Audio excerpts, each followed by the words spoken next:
Out Lits right now. And you want to know what? It's absolutely wonderful because we are back in tune, back aligned with what it is, the message, and what it is we want to send and receive. Again, with some TNH for the simple fact of just how they just are able to simplify hours of lectures, from my understanding and from my getting through them through Alan Watts, and that's very important. It's very it's the attention span now. It's like, come on, let's be real. 5 minutes might as well be 5 hours today. Um, but here we are. We will get into breakthrough. And I have a feeling this is going to be great. I absolutely have no doubt in my mind what Alan Watts is going to speak right now about breakthrough is something we would believe that we're going through, right, as a nation with what's going on. Um, Honestly, I was like, I'm very biased, and I shouldn't be saying this in public, but I have no opinion as the matter. The individuals who are watching this and the individuals who very much are the 1% know very well where I'm coming from. We speak on unseen worlds, and that is why I was shocked to see the amount of celebration going on. Yes, the people legit had fireworks. Like it was like I'm like, it's the 4th of July already, and then it hit me. Oh, okay, we elected a new president on a Saturday. On a Saturday, can you believe? I love Seth Rogen's. Like they did this on a Saturday so we can get messed up. Yeah, well, I have celebrated for way less, so why not? The presidential candidate. Congratulations. Thank you so much. Oh my gosh, we have a viewer here on the Spoon application. Joy, thank you so much for that. Like, I appreciate you very much. Let's we're gonna get into Alan Watts here breakthrough in a moment. I need to pull up my chat. I don't have my chat open right now, and that's my fault. But I appreciate y'all very much. We are live on the Buy One Get One Free show, a restream. Thank you, big shout out to them, as well as each and every single individual application and platform that allows individuals to express their minds and speak it. And this is what we are absolutely just infatuated and love about this internet culture, right? As we do have a voice. It may not be a very it may not be very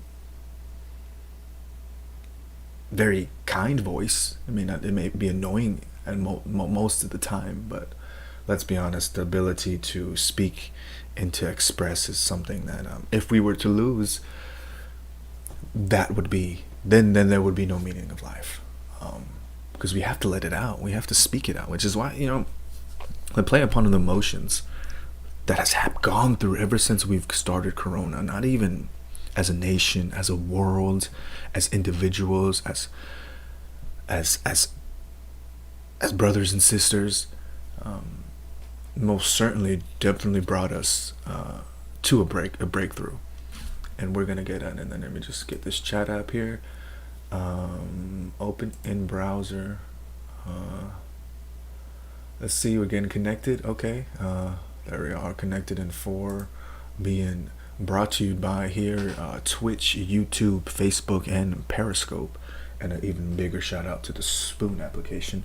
I honestly, we'll get there. We're on the road to 4K, so I don't know. I'm not gonna say nothing. I'm gonna just do it from now on. Okay, good. Okay, so here we are. Alan Watts' Breakthrough by TNH Inspirational Motivational Videos here on YouTube, being restreamed, and I hope you like it. I'll be commentating some thoughts too as well. Nobody seems to want to be in charge of themselves. Ooh, ooh, Because they feel they can't do it. ooh. Oh my gosh. Because trying to improve yourself is like trying to lift yourself up into the air by tugging at your own bootstraps. Those examples, right? My gosh, those examples. Well, what is all this religious stuff about then? Why don't we just... Religion, yeah. Yeah. Try. By all means, just go away. Don't go to gurus. Don't go to church. Enter philosophical discussions. Forget it. Okay. this is so important right here, right? Because we will eventually dive into it, what it also what it means to understand this notion of a thief, right? Of the deceiver, Satan, the opposite, the negative, right? Which is what this is all about, right? But what he's talking about is what is the whole point of religion, and this idea of trying to seek something more than yourself is such a fundamental truth that isn't going to be adopted in this system that we're in. It's not going to be adopted.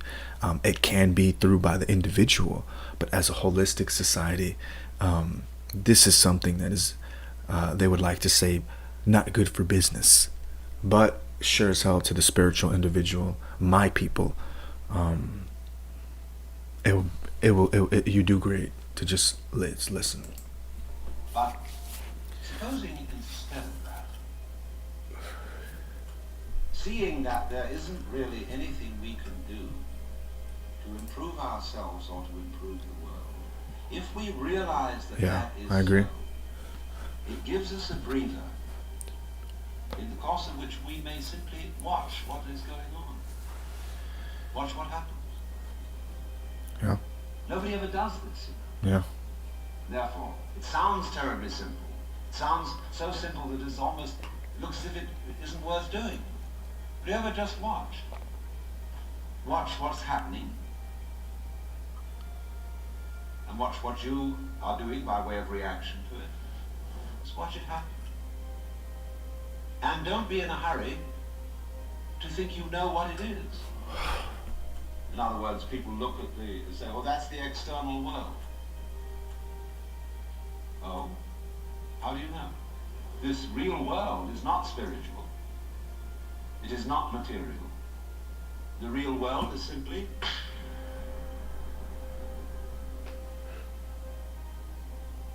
so could we look at things in that way?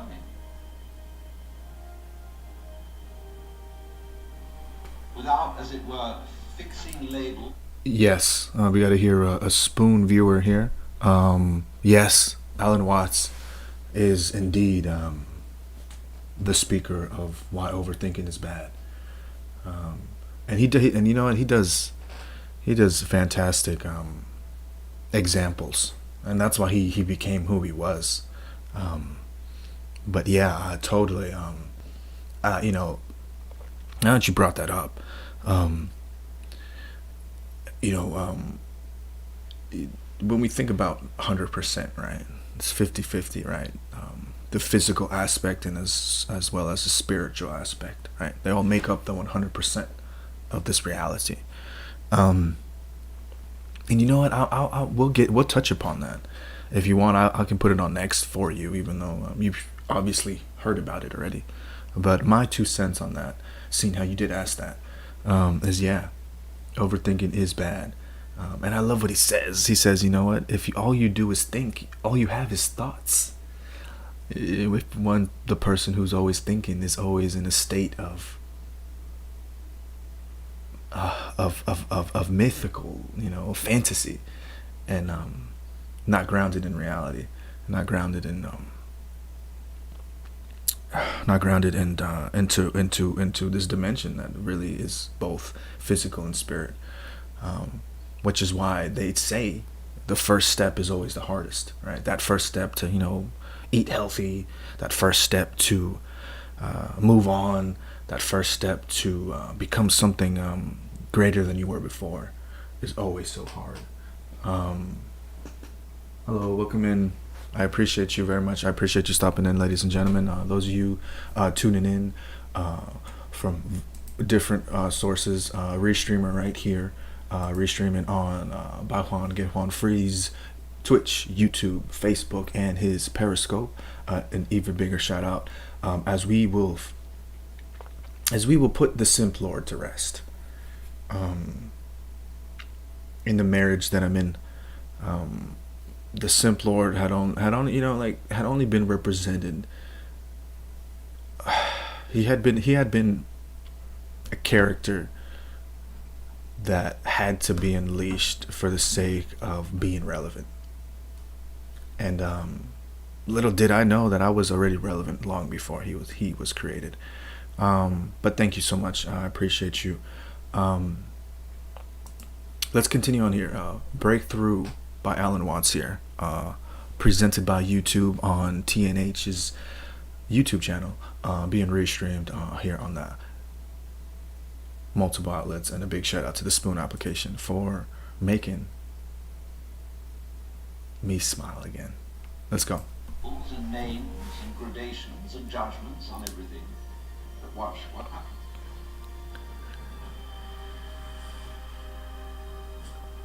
When you are in this way free from busybodiness and being out to improve everything, that your own nature will begin to take care of itself. Because you're not getting in the way of yourself all the time. Yeah, and this is actually goes to kind of what we were talking about too here. Is that Josh the Dungeon Master? It's my faithful Spoon fan, my brother. Man, we've gone through so much, Josh. Appreciate you. Hello, you kind, beautiful, handsome man. We're back. We will lay to rest the Simplor today, and we will rise up like the phoenix once again. Third time indeed is the charm. But we're actually listening to some Breakthrough by Alan Watts here. And what Choi brought up actually about how Alan Watts is in another video talks about how overthinking is not, it's not good for you. And he kind of is alluding to this, right, as he's talking about like to get out of our own ways. And that's exactly what's going on. A lot of the time we are our worst enemies, right? A lot of the times it's not the heartbreak of the loss or the fear of. A lot of it is just how we perceive it, right? And what is this perception? What is perception? What is this spirit aspect? Is an internal universe which we alone can master, but we not taught these things. So therefore, this is an example when he's talking about as we come through this breakthrough, we realize that half the time it's ourselves that is preventing us to succeed, and it's ourselves that are hindering us to live to our full potential. So that's what we're talking about here. Love you, bro. Keep star you on. Oh, thank you so much, Josh. Appreciate that. Josh actually's been on a multiple videos of mine. He's been on. I have some of those on YouTube as well too. That's been saved, man. We're making history here, ladies and gentlemen. I'm telling you, this isn't gonna stop. This isn't gonna go anywhere. This isn't going to This is, even if they do attempt to stop, it goes on till the end of time. Let's continue on. You will begin to find out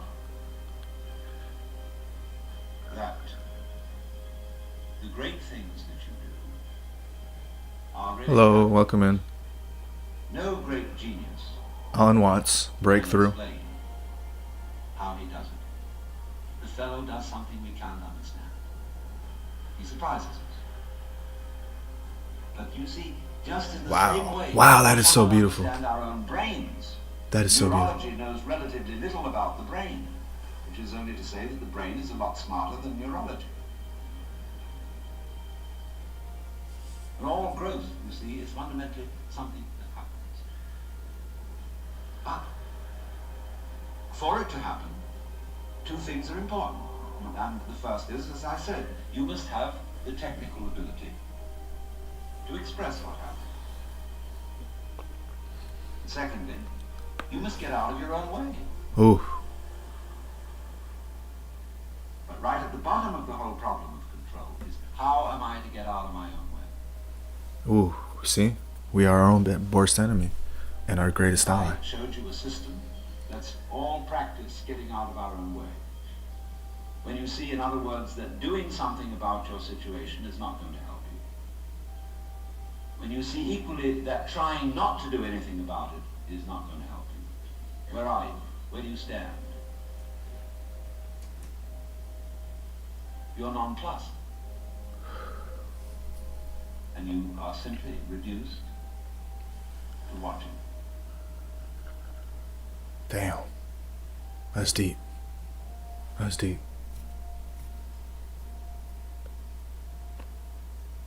That's really deep.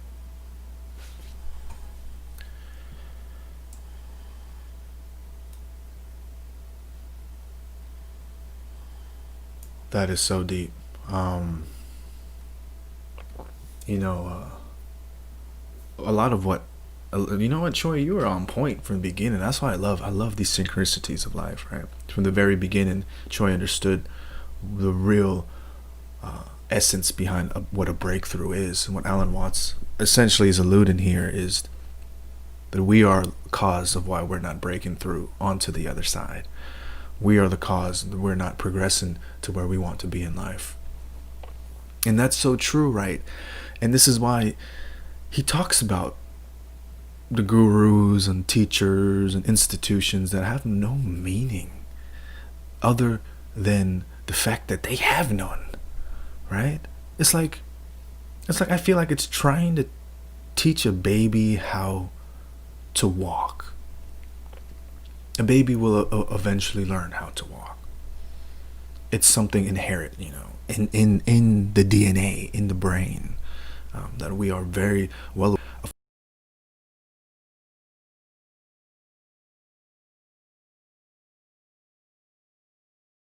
We can go through traumatic experiences as well as rise above them or be crumbled by them.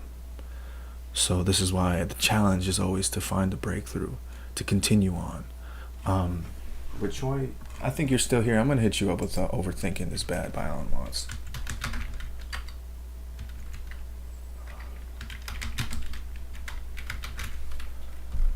You okay? Okay, so we're gonna let's check out. Let's not go too far. Let's check out this one right here. This is "How to Never Overthink Again." Alan Watts, a chilling speech. This was posted by this dude right here. Those of you checking me out here on the visuals will see that. Just giving a shout out, being respectful. I mean, these people put in the work to make these videos, which is why they get the recognition. I mean, I don't. Ooh, this is old Alan Watts. This is old Alan Watts. I love that progression, especially in the career and life, right?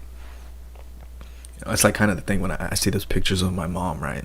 My mom is such a beautiful woman, but to see her, to see her how I see her now, because I don't remember her like that, is it's like like the progression, the evolution of individuals. They really do flourish into a beautiful rose, daisy, or sunflower. And when I hear Alan Watts, like, you can totally tell this is him after years of just speaking his mind and attempting to live out his personal legend. And yeah, so this is Grandpa Alan Watts. Rest in peace, by the way. I know you're still around. Has nothing to think about except thought. So he loses touch with reality and lives in a world of illusions. By thoughts, I mean specifically chatter in the skull, perpetual and compulsive repetition of words, of reckoning and calculating. I'm not saying that thinking is bad. Like everything else, it's useful in moderation. A good servant, but a bad master.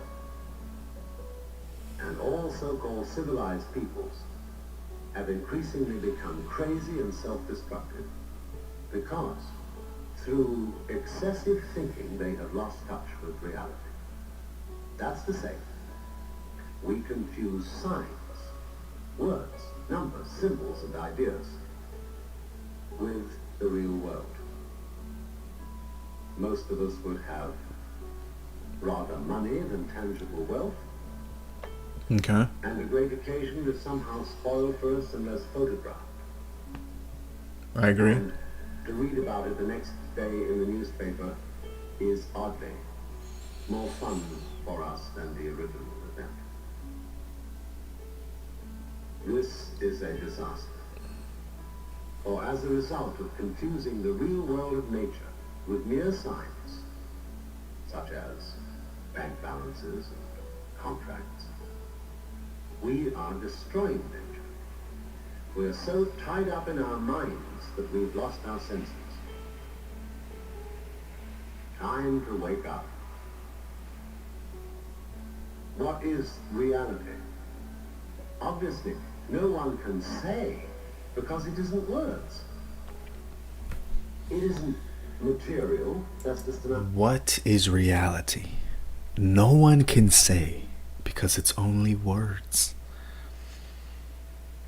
Right. This is the thing that gets me. This is why it was so hard. And this is probably going to be these series and the content that's going to be provided isn't necessarily something to teach you something that you don't know, but to be a reminder of something you already do. And it's you know, when the example with the breakthrough video, right? When we are the people in front of ourselves, we are the people in our way. That's what I meant to say. That we find that we give everything meaning. The people we meet, the places we go, right? There's always a scent. There's always a stamp in time that we were there. And the only difference is how we're affecting it, which makes no difference either, because the point is you're there. You've done. And that's why, you know, the gurus and these external forces that we think is something meaningful are only attachments. And we'll get into that next. Idea. It isn't spiritual. Hello, welcome in. How are you? Mutually realize. We're listening to How to Never Overthink There is nothing Again. we can do to be anything else than what we are.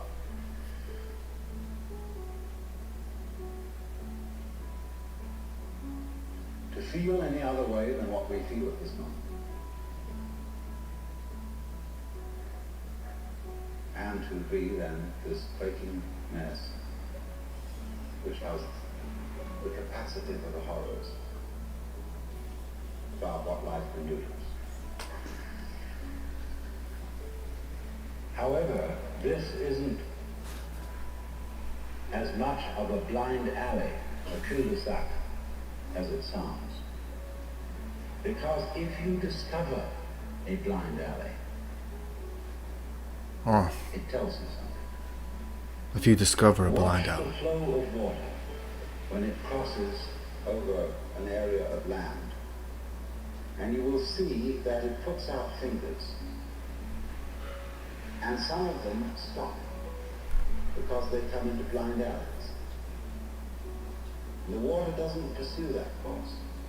Huh. It simply rises, and then it finds a way it can go. But it never uses any effort.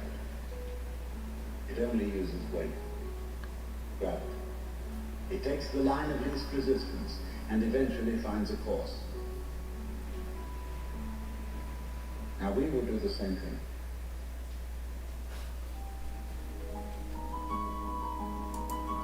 We have a quote here. I can't see it because...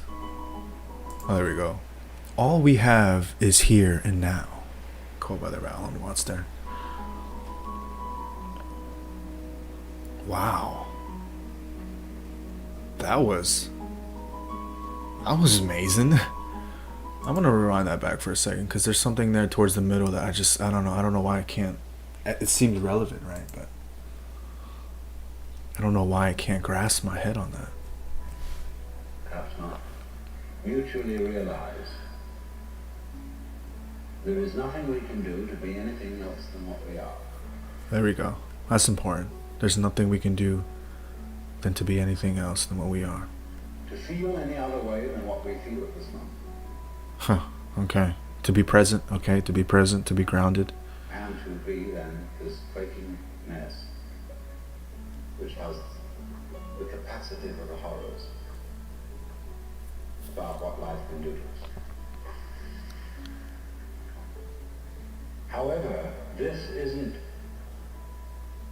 as much of a blind alley, a cul-de-sac, as it sounds. Because if you discover a blind alley, Blind alley. Okay, so this is, let me talk about that. Ooh, damn. This is super important, right? And this is something that I'm trying to really understand. We talk about these blind alleys. We talking about these dead ends. I can only articulate that in the sense of things that will get you nowhere. Will get you nowhere. There is literally no other way to pass that, to progress. A black void, so to speak, right? An endless abyss. So that's what it was then. So that's why he talks about when water goes on to land, right? It kind of goes out, right, like fingers on a hand, but it doesn't pursue those places where it can't go anywhere, right? Those voids. And that's okay. That makes sense to me now. So just kind of clarification and a bit of commentation there. So essentially, right, when we think about that example, right, when the water is flowing, right, the water doesn't continue to go on land. It simply just retreats back into the source, and it continues going to where it can move forward. That is very interesting. That's a no surrender moment right there. That is a wise, intelligent thing. Because why wait in a dead alley? it tells you something. Watch the flow of water when it crosses over an area of land. There we go. You will see that it puts out fingers. There you go. Puts out fingers. There you go. And some of them stop. Some of them stop. Because they come into blind alleys. Blind alleys. Blind alleys. The water doesn't pursue that. I said dark alleys. It simply rises. And then it finds a way it can go. I see. Alright, so we're gonna hey Auntie Cat, how are you? Welcome in. How is everything with you? I'm absolutely just how's Siri doing? I still remember that. We're actually listening to some Alan Watts here. We're getting back into this positivity train, the motivational train, which is what you and a couple of others remember me by. So we're just slowly getting back into it. Really trying to just grab a hold of what it really means to be in command of one's life. But I appreciate you, ladies and gentlemen. Auntie Cat, man, that's celebrity. I'm not used to celebrities here, but when they do come, man, I'm just overjoyed to see that you remember. I don't get on Spoon much anymore, but saw the notification. Aw, thank you, Auntie. Well, it's a shame because you were an absolute star, but you know what? Something tells me that you are exactly where you need to be, and that cottage is coming. Maybe one day you invite me over for tea, huh? Maybe. Not today. Not yet. So appreciate that. I appreciate you, and have a great day, Auntie. Thank you so much for your support from the very beginning, honestly. I do make good tea. Well, I'm a fan of tea. So it's just really good to see. Ladies and gentlemen, those of you on my other platforms right here on YouTube, Twitch and Periscope and Facebook, Auntie Cat really is one of those individuals that understands life, both aspects of it, and uses it so well. Like really, like, I think, and she's young too. I think she's like 20 or something. But hey, Alpha, hey, welcome in. How are you? Welcome to the Buy One Get One Free show. How are you today? I want to give a big shout out to each and every single one of you tuning out. Restreamer here. Twitch, YouTube, Facebook, Periscope, and of course the Spoon application, ladies and gentlemen. We are here getting back in tune with what it really means to be in control. Positive and negative are there, right? We are to use them in harmony as we move forward in life. However, I will say though, as much as the dark side is nice, trust me, it feels really good. Um, we are to remember that though may be creatures of something unknown, we're both light and positive. So here we are back in the positivity. Here we are back in the motivation, inspiration. Each and every single one of you are strong, powerful, beautiful, handsome. Not because I'm saying it. I wield nothing here. I'm simply a mirror reflecting the universal truth that you are. We just finished. We just finished Alan Watts's "How to Never Overthink Again." I want to hit. This is actually something I sent this to. I sent this to a friend of mine who was going through some trouble, and she needed to. She needed to kind of. She didn't resonate with this well. She's actually a different religion. And she understood the concepts of it, and as everyone should, right? Everyone really doesn't have to believe one set of philosophy or another, but we just kind of need to, I would say, enjoy the process. Enjoy the process of getting to know someone. So here's a video from Alan Watts' "Let Go of Attachment," featuring Eugene Kirschmerkert and Terrence McKenna. These gentlemen here are my heroes. These are the people who I look up to and who I honestly really studied. I've gotten to what I know in a sanity because of these men right here. And please don't get me. Thank you so much for that. Hey, how you doing? Welcome in, Nessa. Nissa, thank you so much for that. I appreciate that. Have a great day. Have an extraordinary second. That's how in control we are in our life. Every second can be such an extraordinary moment if we allow it to. So this is actually another popular motivational channel here on YouTube. We're on. I probably completely butchered that name. Forgive me, but y'all can check that out there in the video. And honestly, this is something I like I said, I listen to this all the freaking time. Let's go. Okay, bit of a slow start here. I forget. Let go of attachments. Let go of the attachments, they say. To be detached from the world, in the sense that Buddhists and Taoists and Hindus will often talk about detachment, does not mean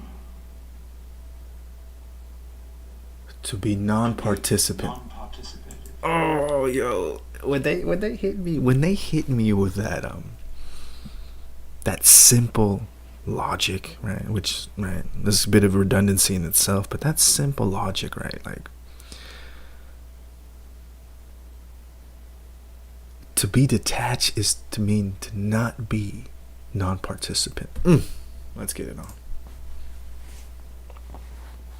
You can have a sexual life very rich and very full, right, and yet all the time be detached. Oh, damn. By that I don't mean that you just go through it mechanically and have your thoughts elsewhere. I mean a complete participation, but still detached. And the difference of the two attitudes is this. On the one hand, there is a way of being so anxious about physical pleasure, so afraid that you won't make it, that you grab it too hard. It's okay. That you just have to have that thing. And if you do that, you have a great day, destroy okay? it completely. And therefore, after every attempt to get it, you feel disappointed. Thank you so much, Troy. You feel empty. You have a great day now, okay? And And remember, you want it again. you are always loved. You have to keep repeating. Take care. Because you never really got there. That's so true. And it's this that is the hang-up. This is what is meant by attachment to this world, in an evil sense. Ugh. But on the other hand, pleasure in its fullness cannot be experienced when one is grasping it. I knew a little girl to whom someone gave a bunny rabbit. She was so delighted with the bunny rabbit and so afraid of losing it that taking it home in the car, she squeezed it to She death. squeezed it to death. Bro, I And can't. lots of parents do that to their children. And lots of spouses do it to each other. They hold on too hard. They hold So on to. take the life out of this transient, beautifully fragile thing that life is. That life To is. have it, to have life, and to have its pleasure, you must at the same time let go of it.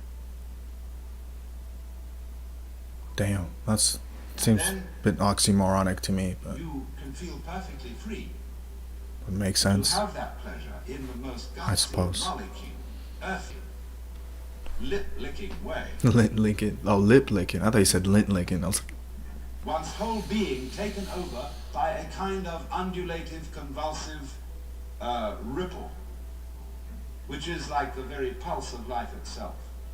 This can happen only if you hola, let go. ¿cómo estás, amiga? Tanto tiempo, ¿cómo estás? Espero que todo está bien contigo. What do you mean? Nunca te olvidas que eres hermosa, Exactly, do you mean? eres el mundo, If you eres translate todo. a particular Nunca te sensation, olvidas. You call it happiness, a particular sensation that is there. You separate yourself and use that knowledge about the happiness that is put in there and translate that and tell yourself that you are happy. You understand? All sensations are very short-lived. They can't last forever. So the moment you separate yourself from a particular sensation and tell yourself that you are happy, the demand to keep that going longer than its duration of life is inevitable. So what all you are doing to stretch that and keep that going on and on has turned that into the opposite unhappiness. You are stuck with unhappiness. Same is the case with the pleasure. You want to be in that state of pleasure all the time. It is just not possible. So you are turning pleasure into pain. You know, we are not ready to accept it. And all those religious jokers tell us, we have some ways, we teach you the techniques of meditation, yoga, this, that, and the That's why I other, love. That's why I love and UG. you will be in a permanent bliss. Permanent bliss. The demand for permanence in every area of our existence is the cause of human misery. Let me get a close up. Give me a close up, please. Give me a close up. Do you understand? This is it right here. Alan Watts also, and I'm sure many other philosophers as well, have been able to come to a conclusion of what ultimate misery of us in this world go through. Case with the pleasure. But this right here is it. I just want to end stream. I honestly, I can drop the mic right here, and the people who come across this will most certainly get what they need from it. Let's go. You want to be in that state of pleasure all the time. It is just not possible. So you are turning pleasure into pain. You know, we are not ready to accept it. And all those religious jokers tell us, we have some ways, we'll teach you the techniques of meditation, yoga, this, that, and the other, and you will be in a permanent bliss. The demand for permanence. All right, I'm gonna get me back into this window. The demand for permanence In every area of our existence. in is the every area of our existence is the cause of human misery. Ooh. Ooh. That's right. The demand for permanence in every area of our existence is the cause of human misery. human misery. There is no such thing as permanence at all. All right, Terrence McKenna. Well, I keep saying, He talks emphasize anxiety. He talks about the Hermetic text here. I actually had some people talk about this. Sure, people. You meet people who say, I'm really scared. I'm scared about my job. I'm scared about my relationship. I'm scared, scared, scared. And she says, don't worry. You don't know enough to worry. That's God's truth.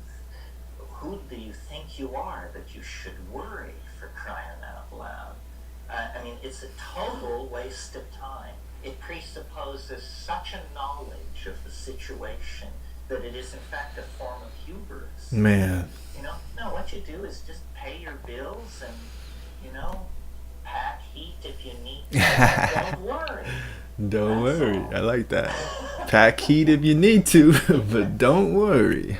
Worry is praying to the devil. That's great. Worry is betting against yourself. That's You know, right. Li Po Yang, a great Chinese Taoist who wrote many, many commentaries on the I Ching, he was asked And my bad, I'm mistaken. I confused this lecture with a different one. The lecture that I'm talking about, where he dives into the Hermetic texts, they're actually that's actually a video called "What is Magic." This is something completely different. This is let go of attachments.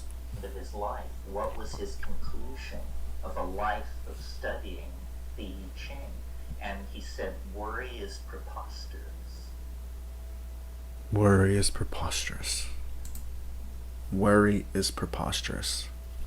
That is so true. That is so true. That was a fantastic video there, man. Warren did a good job editing that one. Let's see. You know who I wanna get into summer. I want to get into Summer Guru, man. Let's get into Sadhguru. Sadhguru. He's actually really cool. This is actually a very, very profound man here. I love to see this. Why? And changing times. He actually did a lot of it. Let's get something. How to deal with an angry spouse. How to never get angry or bothered again by people. Oh, that's super relevant. Let's check that out, shall we? Visionary Women is a volunteer-run organization, and I know that every single person who is And this here is from his doing actual it, YouTube. This is from one his organization actual or YouTube another. channel. And the fact that you have 9 million volunteers, and you were talking about the relationship between volunteerism and willingness. Ooh, there we go. And That's a good one. it's through willingness that you uplift your consciousness, if I'm quoting you correctly, or I'm understanding. And this is at a vision. This is actually a womenary vision too event. Hello, welcome in. How are you? See, before we come to women, first thing is visionary. What a vision means is, everybody has desires. Desire is an incremental way of enhancing our life. Right. Today you desire, I must have a home. Tomorrow you desire, I must have this money. Tomorrow you desire something else. These are incremental ways of arranging and rearranging our lives, which are needed to do a few things.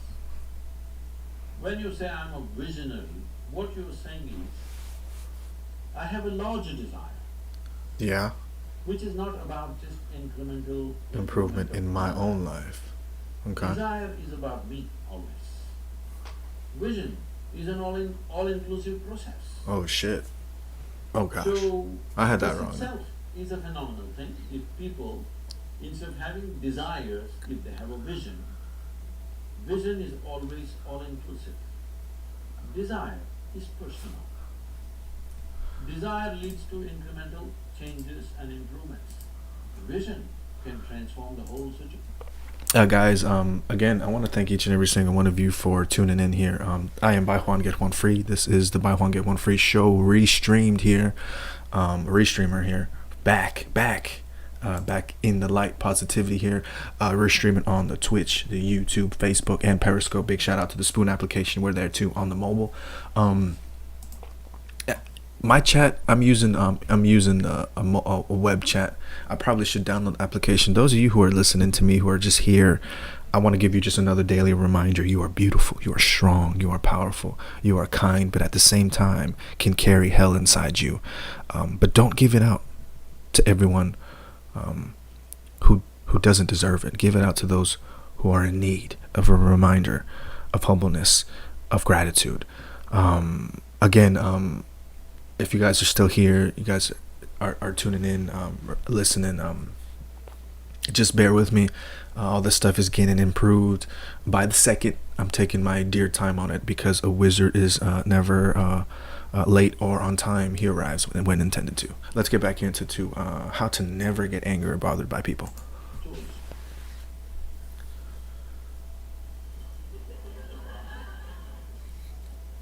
I like music.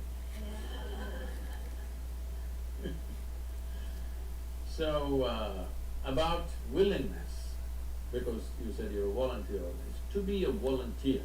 A volunteer means somebody who is doing something willingly, right? There's no other compulsion.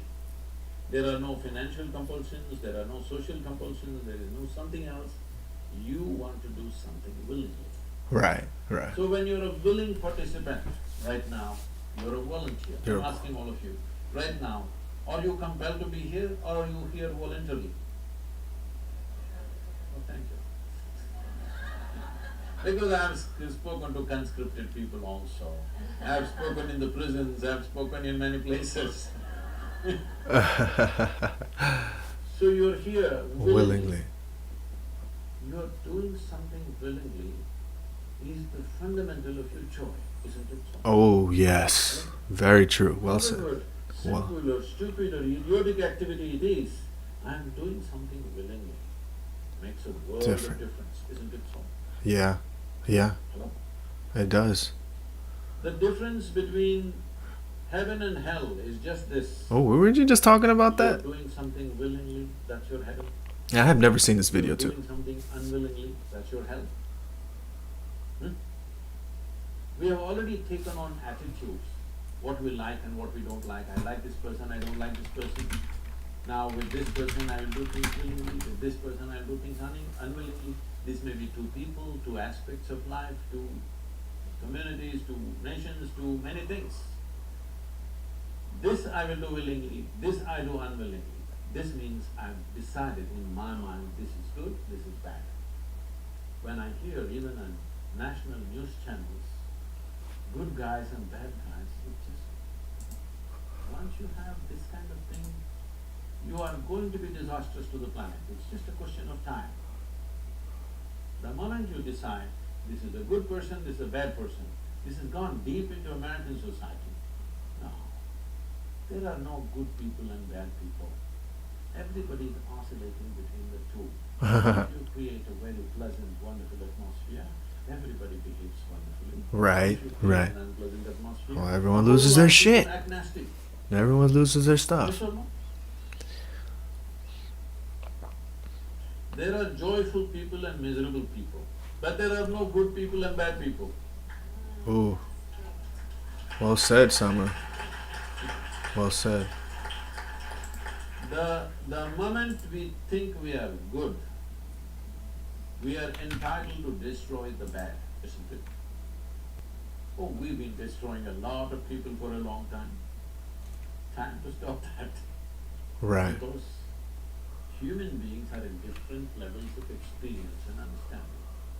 Okay. Society of people. Anybody who is not like you is obviously bad, isn't it? Isn't it so? Those who are not like me must be bad people. Because the basis of goodness and what you think is goodness is decided by you. Now, you have no business to do that. Willing means this. I'm just willing. I'm 100% yes to life. I'm not yes to this one, no to this one. No. I'm just yes and yes to life. If you are 100% yes to life, you are a volunteer. You have become a willing life. You have become so willing that you have no will of your own. People ask me, Sadhguru, how do you operate with all these people? All kinds of horrible questions they're asking, they're doing this, they're doing that. I said, my life is not about them, it's about me. It's about how I am. It's about me. It doesn't matter how they are, that's their choice. All right. Man, this is such a really big shout out to each and every single one of you. You guys are in for just an absolute treat here. He just talked about gold right there. He just laid down an inspirational bomb. that is it. Self motivation, self image, the universe. You know, I like to think that that being selfish is a bad thing, right? But the reality is being selfish is probably the most healthiest thing you can do in a personal development journey at the start. And if you don't, you will always find yourself being pushed back to it because of the simple fact that that is the most important lesson of all, is yourself, is you, right? You were, besides the twin that you may have or may not have grown up with, right? If you are a twin or not, you are in the womb alone, right? You come and you die in this world by yourself. Is that to say something negative about it? Is that to say to become bitter and hate, like angered by it? Not at all. Most of the time we will live very influential and prosperous lives for the simple fact that we understand the concept of selfishness. But at the same time, that's it, right? And that's how you find your ultimate happiness. Your happiness is paramount, right? Which is why people leave. Which is why people cheat. Which is why people deceive, lie, and do all these things, not because of you, right? Because of themselves, right? You may have been an anchor to push them to do what they truly wanted to do, but you're not wrong. And if you are wrong in any situation, it has to deal with how you interpret it, how you move on from it, or lack of. And that's just so beautiful, right? Like he just said it perfectly there, right? Dealing with thousands of people, right? And he says, his happiness doesn't depend on the people. His main priority is himself, is ourselves, right? Your happiness is paramount, which is why I say you are beautiful. You are handsome. You are powerful. You are the universe in the universe. Well, those of you on Spoon already know the deal. And we'll get back into it. Let's finish this video up. But how I am is my choice. This is my way. No matter what they do, I'm like this. Because I am not given that freedom to anybody, that somebody can treat me, somebody can make me angry, somebody can make me happy, somebody can make me unhappy. These privileges I kept to myself. It's time you do that too. Because if somebody else can decide what can happen within you right now, isn't this the ultimate slavery? Huh? Isn't this? Someone else can decide what should happen within you. What happens around you, of course, so many people decide. What happens around us is not 100% ours. But what happens within me? What happens within me? Must be my making, isn't it?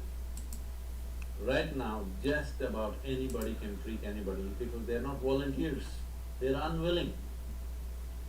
Volunteering means you have no will of your own. You can do whatever is needed. We are a volunteer organization. This means all kinds of people. Most of them are not qualified for the jobs that they're doing. And I cannot fire them because they're volunteers. You see, you gotta make it funny, dude. So people keep coming up to me on a daily basis. They say, Sadhguru, I can't work with this person. She's so horrible. I can't do it. I can't do it. I just can't do it. See, in this world, this is the sort of people who exist. Like this, like this, like this, like this. This is the kind of people there are. But if you want to work with ideal people, you must go to heaven.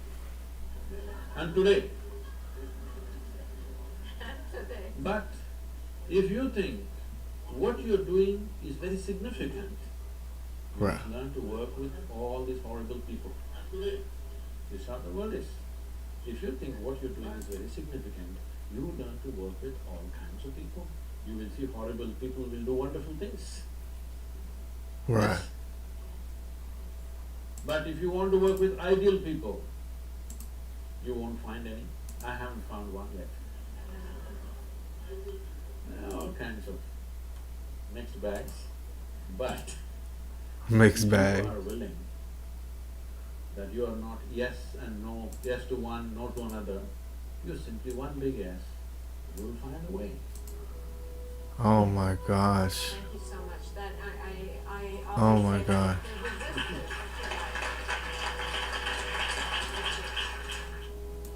Wow.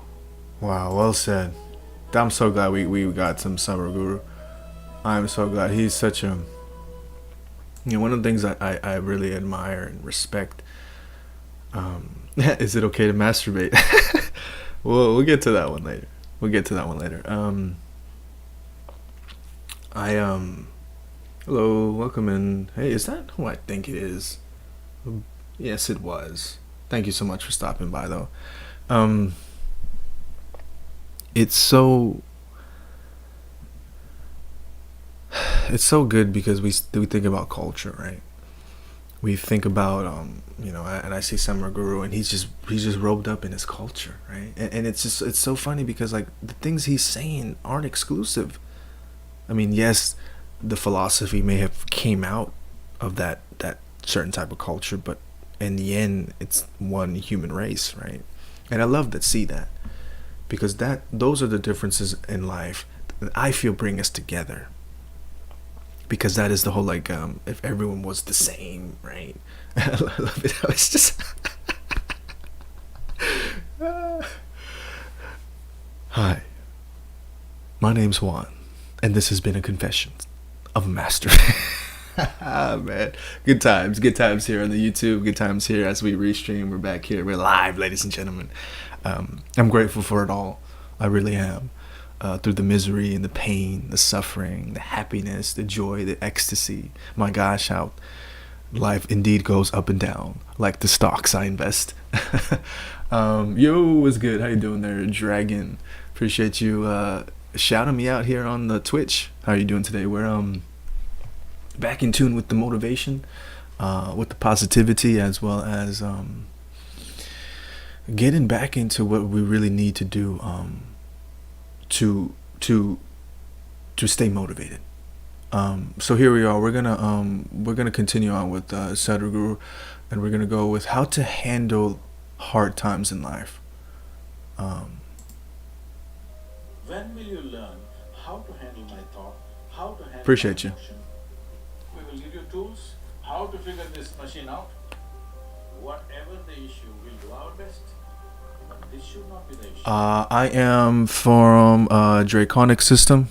I was brought over there by the Stargate SG-1 through order by Colonel Hammond.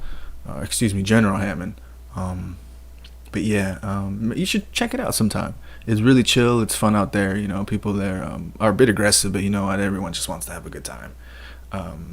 But I appreciate you, Dragon. You might as well have been from there too, right? How you doing today, by the way? Let's get back to this video. Vodka. Yeah, getting y'all curious now. How to? Life, there are many phases where we feel that we are depressed, we are lonely, and when everybody is against us, and there is no one to guide us or talk about it. So at that moment, how should we handle it, or how should we deal with it? See, this is an unfortunate condition that a whole lot of human beings are in their experience. In their personal experience, life is like me versus the universe. Being in competition with the universe is a stupid thing to do. Oh. It's not a competition you must get into. Yeah. Yeah.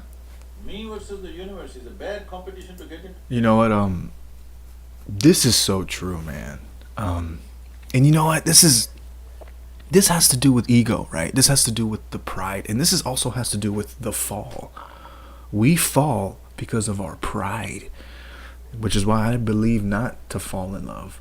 Um, oh, really? Oh my gosh, that's awesome.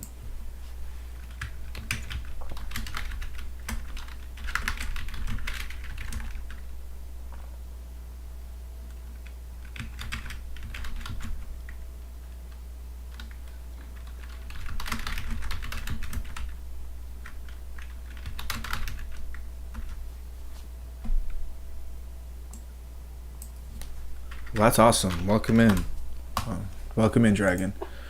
Um, so yeah, like I was saying, so it's so important, right? To not, it's when we talk about fighting battles, that fighting battles that you can win, right? Staying in your lane, right? And this is rational, right? This is rational, and it's very ABC, for lack of a better term, because he talks about fighting against the universe, but you are the universe. So what he's really saying here is to not fight against yourself, but right, in the sense of not being humbled, right? Because that's the thing. We have all these emotions to keep ourselves in check, right? We're all reminded because of this, of that. We do this because of this. Oh, now we can understand that, and vice versa, and understand people. So, yes, one doesn't want to be in battle with the universe, which is to say that one doesn't want to be in the way of oneself. And as I move myself from the camera, I'm sorry, guys. I'm kind of like distant. You know what I'm saying? Um, So, this is why yoga does not mean twisting and turning your body. The word yoga means union. Right now it's me versus the universe. This is just your psychological condition. This is not the reality. Even when you feel utterly lonely, are you still breathing? So you're transacting with the world, isn't it? Yes?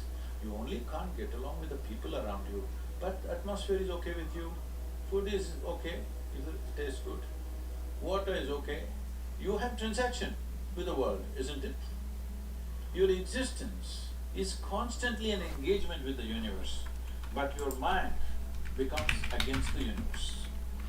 If you create a psychological condition that you're against or you're in competition with the universe or the cosmos, obviously you will feel crushed for small things. huh.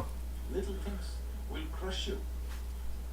When I say little things, maybe you failed your examination, maybe you got thrown out of this university, maybe you got fired from a job, maybe somebody ditched you, maybe something else like this happened. These are all small things between life and death, because you came here with nothing, isn't it? When you die, there is no container service for you. You die with nothing. In spite of that, most people have turned their homes into warehouses. Most people are carrying such a huge baggage on their head, as if they are carrying the whole universe on their head. This is their own psychological condition. Your thought and emotion is what you're talking about, right? When are you going to figure out how to handle your thought and emotion? Not hers, not hers, not his, yours. When are you going to learn how to handle my thought and my emotion? At the end of your life? The only problem really with life is just this. Most human beings have taken themselves too Seriously. They don't understand. You've seen on the computer screen these pop-ups? You are a pop-up on this planet. Damn, Samar Gusha just said that your life is only momentarily. He said that our life is well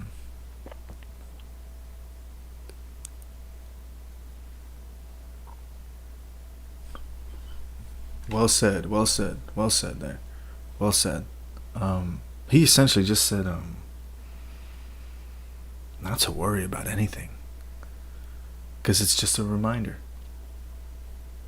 You pop pop up for 2 seconds and pop out. No, you must see, countless number of people like you and me have walked this planet. They were also big people. Where are they? All topsoil? Topsoil or no? Unless somebody, your friends decide to bury you real deep, fearing that you may rise from the dead. There have been such instances. Or maybe you're planning to go to heaven.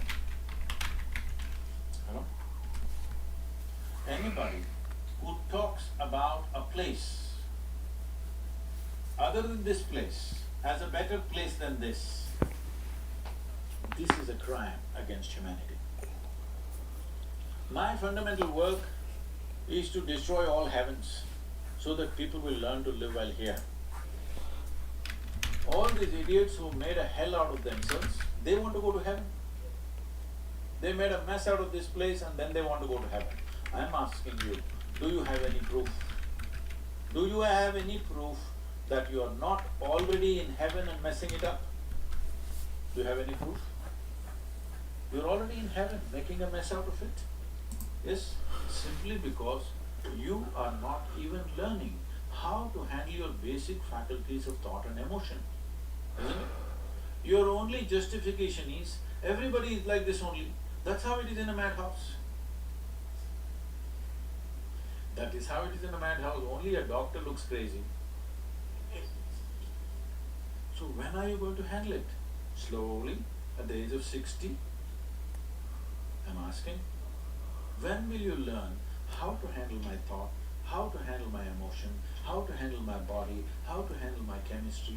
When are you going to figure this? At the end of your life? Because this culture has grown. When to do spirituality means when you're 70, when you're no good for anything else. No, at the earliest possible time, what is most profound about Marta, hey Marta. not about heavens, about this life, everything that you need to know. Take a you wild must guess. know soonest. Take a wild guess Only then you live who this life. is. Okay, if I tell you a joke, you won't get offended. Because Or this is not. the most serious I wouldn't feel crowd no I've type ever of way seen if in you the just last few leave. years. How many of them are journalists? Most of them? Okay. Don't worry. This is my last stream as a Simp Lord. Shankaran Pillai, when he was in Paris, was married to a French woman. One day, it was their anniversary, first anniversary. So she invited a bunch of friends and she wanted to cook something really fresh, everything fresh. So from morning she was driving him to this market, that market, he got this fresh vegetables, fresh meat, fresh chicken, this, that, everything. Then in the evening she said, because the French have this, snail appetizer, she said, go to the beach and get some snails, fresh. And I will make some appetizer for all the friends who are coming. So Shankaran Pillai went to the beach and he was picking up all the snails and putting it in a bucket. Then he met an old friend, an Indian guy. They hit it off and they were talking about their old times. He just forgot that he's married. Comedian? When you meet old friends, it happens. Nah. And both Though of I them used went to do some funny things. bar and they had a few drinks. And he just Oh, are you, man, Marta, you? I thought you were asking who I was. No, this is Sadhguru. Yeah, he's a motivational speaker from India. He's into philosophy, into Hinduistic and Eastern philosophies. And here he's talking about how we handle hard times in life. He realized when the snails were just climbing out and one snail fell out of the bucket, he realized, oh my God, I'm supposed to take the snails. My wife, French wife, she's waiting. So he said, I need to go, and he went. By then it was already very late. He went, he knew it's not going to be pleasant.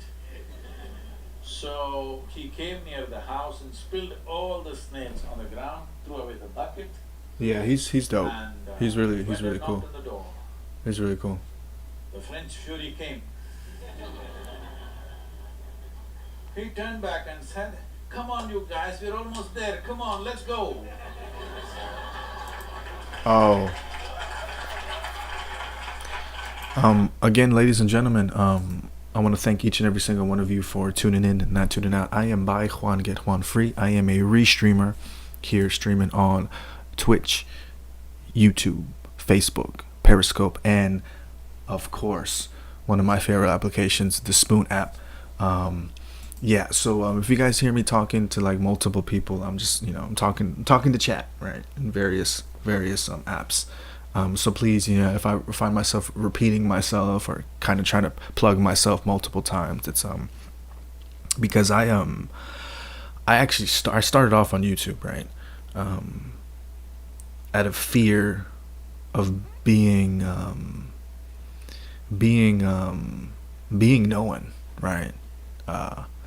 I never really had an idea of what it meant to go to college, right? No one ever told me that that was just an experience that can just as easily be overcome. So 2 years of that I cleared it. I did a YouTube channel for comedy. I was very much an individual people used to laugh at and with.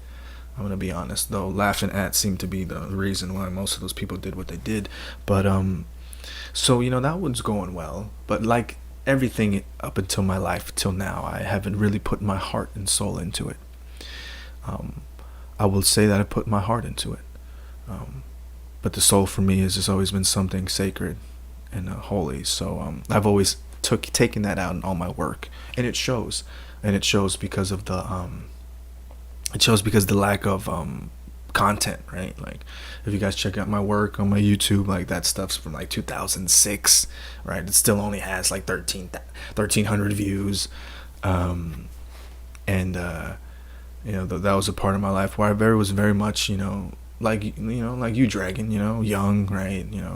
17. No, I probably was like, how was I 17? Yeah, 17 too. Just full of that vitality and energy, just go ahead to not stop, but I did. That's the problem. Rewind the clocks back. Here I am on an application called Spoon, having no idea what the future would hold for me, having no idea who I would meet and the experiences I would go through. And I am eternally grateful to have gone through each and every single one of those to find myself back to where I was. And at this time, I'm not starting from nothing. I'm starting from experience. So yeah, this is what I do. I'm a restreamer in reality, and this is just things about exactly what Summer Gutru was talking about. I understand.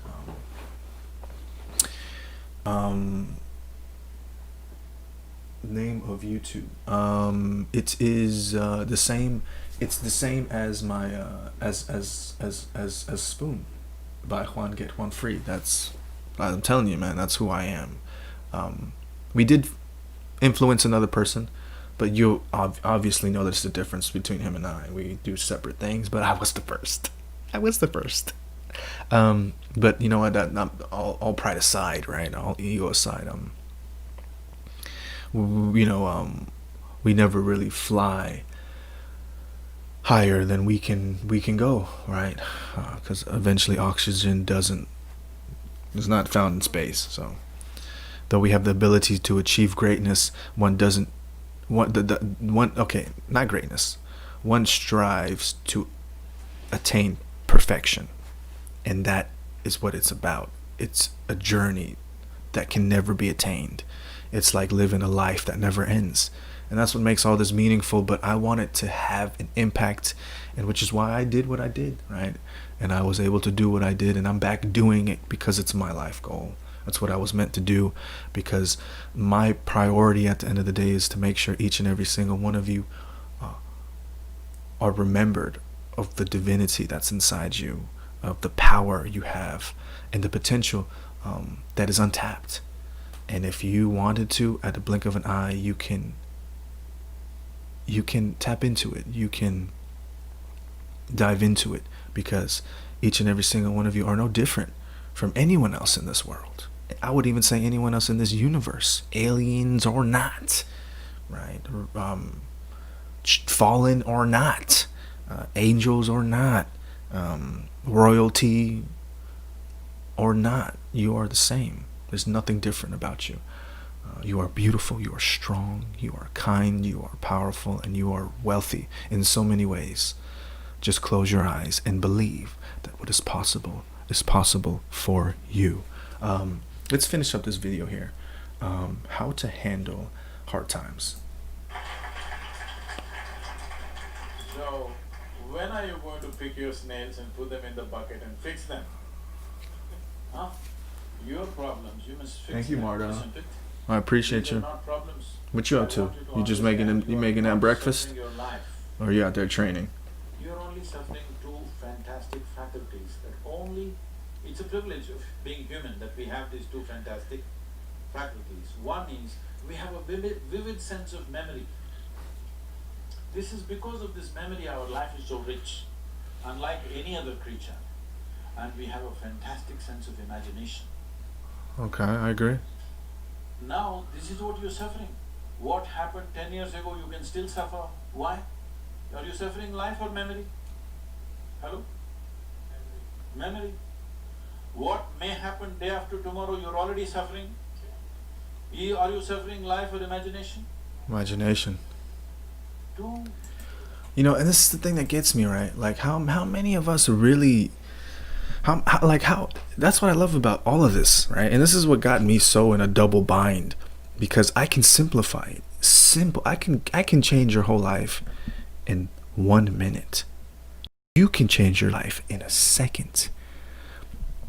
But that would be what? That would mean that we would be perfect, and that we would live lives that we want to live, and everything would be just dandy and dandy. But that's not fun. It's not fun. And I find that one of the most profound things we can ever do is find pleasure in the sanity, find pleasure in the disorderly. Am I saying that we have to be bloodlust and completely consumed by these things? No, but we have to enjoy and make the best out of any situation there is, because your mind is your greatest ally and your worst enemy. And this is exactly what he's talking about by imagination, delusions, these limited beliefs we put on ourselves because we are not programmed to understand the power of what we create inside here. Or I should say, what we can control. So he's doing a great job by illustrating all these things, and we're about to finish this up here with Sadhguru. How do we handle hard times in life? Again, a big shout out to each and every single one of you for tuning in, and let me give you a close-up. I appreciate you all very much. You are handsome, you are beautiful, you are strong, you are wise and kind, but you have a little bit of hell inside you for a reason. Don't give it away to anyone, because there will be a person who deserves it, and you don't want to be that person that does not teach a lesson because you gave it away too soon. The faculties you have, you're suffering. So what are you asking for? You want to become once again an earthworm. Why are you scared now, Emma? Hello, welcome in, by the way. I have nothing against it. But it took millions of years of evolution to get you a What's going on here? brain. And now you're suffering it. If we take away half your brain, of course you will sit there without any. Okay. All right, we got a viewer here on the Spoon application who says, because of what you said. I'm a little scared now because of what you said. What part of what I was saying scared you? And thank you so much for that like. Again, ladies and gentlemen, thank you each and every single one of you for tuning in and not tuning out. We are live here on the Buy One Get One Free Show restream out here on Twitch, Steam, Facebook, Periscope, YouTube, and of course the Spoon application. Yeah, tell me which part. And you know what, my intention isn't to scare you. But if you do feel scared, understand this, that you have the potential to rise above each and every single one of those feelings that you have. But apparently someone was a bit scared. we scared someone. Oh Lord, what did I say? I said, ooh, about the hell inside you. Yes, yeah, that's why you're scared. Well, we all go through it eventually, and now it's not your time. Now it's not your time. But I assure you, though, when you reach that level and you go through those things, you will now understand why you don't give it out to just anyone. Which is why a silent mind is a powerful mind. Anxiety without any suffering, peacefully. What we need is we need to remove your brain because you are suffering your own intelligence. Yes or no? That's right. That's right, Marta. Because we gave you a very complex machine, you have not bothered to read even the user's manual. Ooh. You have to just blunder around. No, young people, it's time you figure out a few things about you. If you don't know how, we will give you tools how to figure this machine out, because in your life many issues will come. More issues come up in your life means you're living a more active life. Nothing came up means you're not living. Yes, lots of issues every day. I have the maximum number of trouble going on in my life on a daily basis because so much of activity around the world, global level of activity only with volunteers, okay? Volunteers means nobody is qualified for the job and you can't fire them for inefficiency and they love you. What to do? Well said. Well said. This one thing you must fix, that is, in your life, you are not the issue, okay? Whatever the issue, we'll do our best, but this should not be the issue.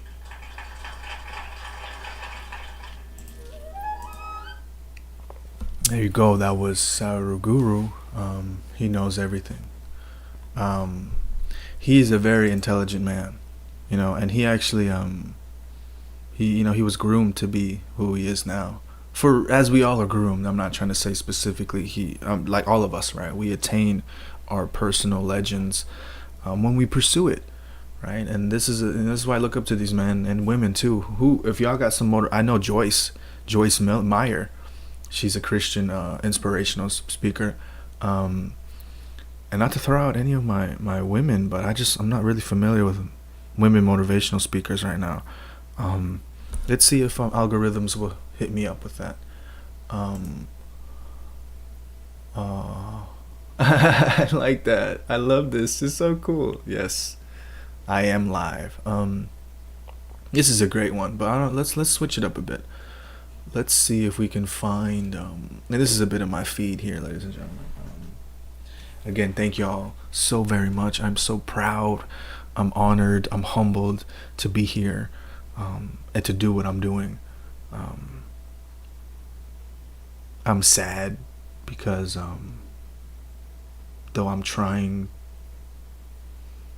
to change others, the only person I can ever have an influence on and to make a change is myself.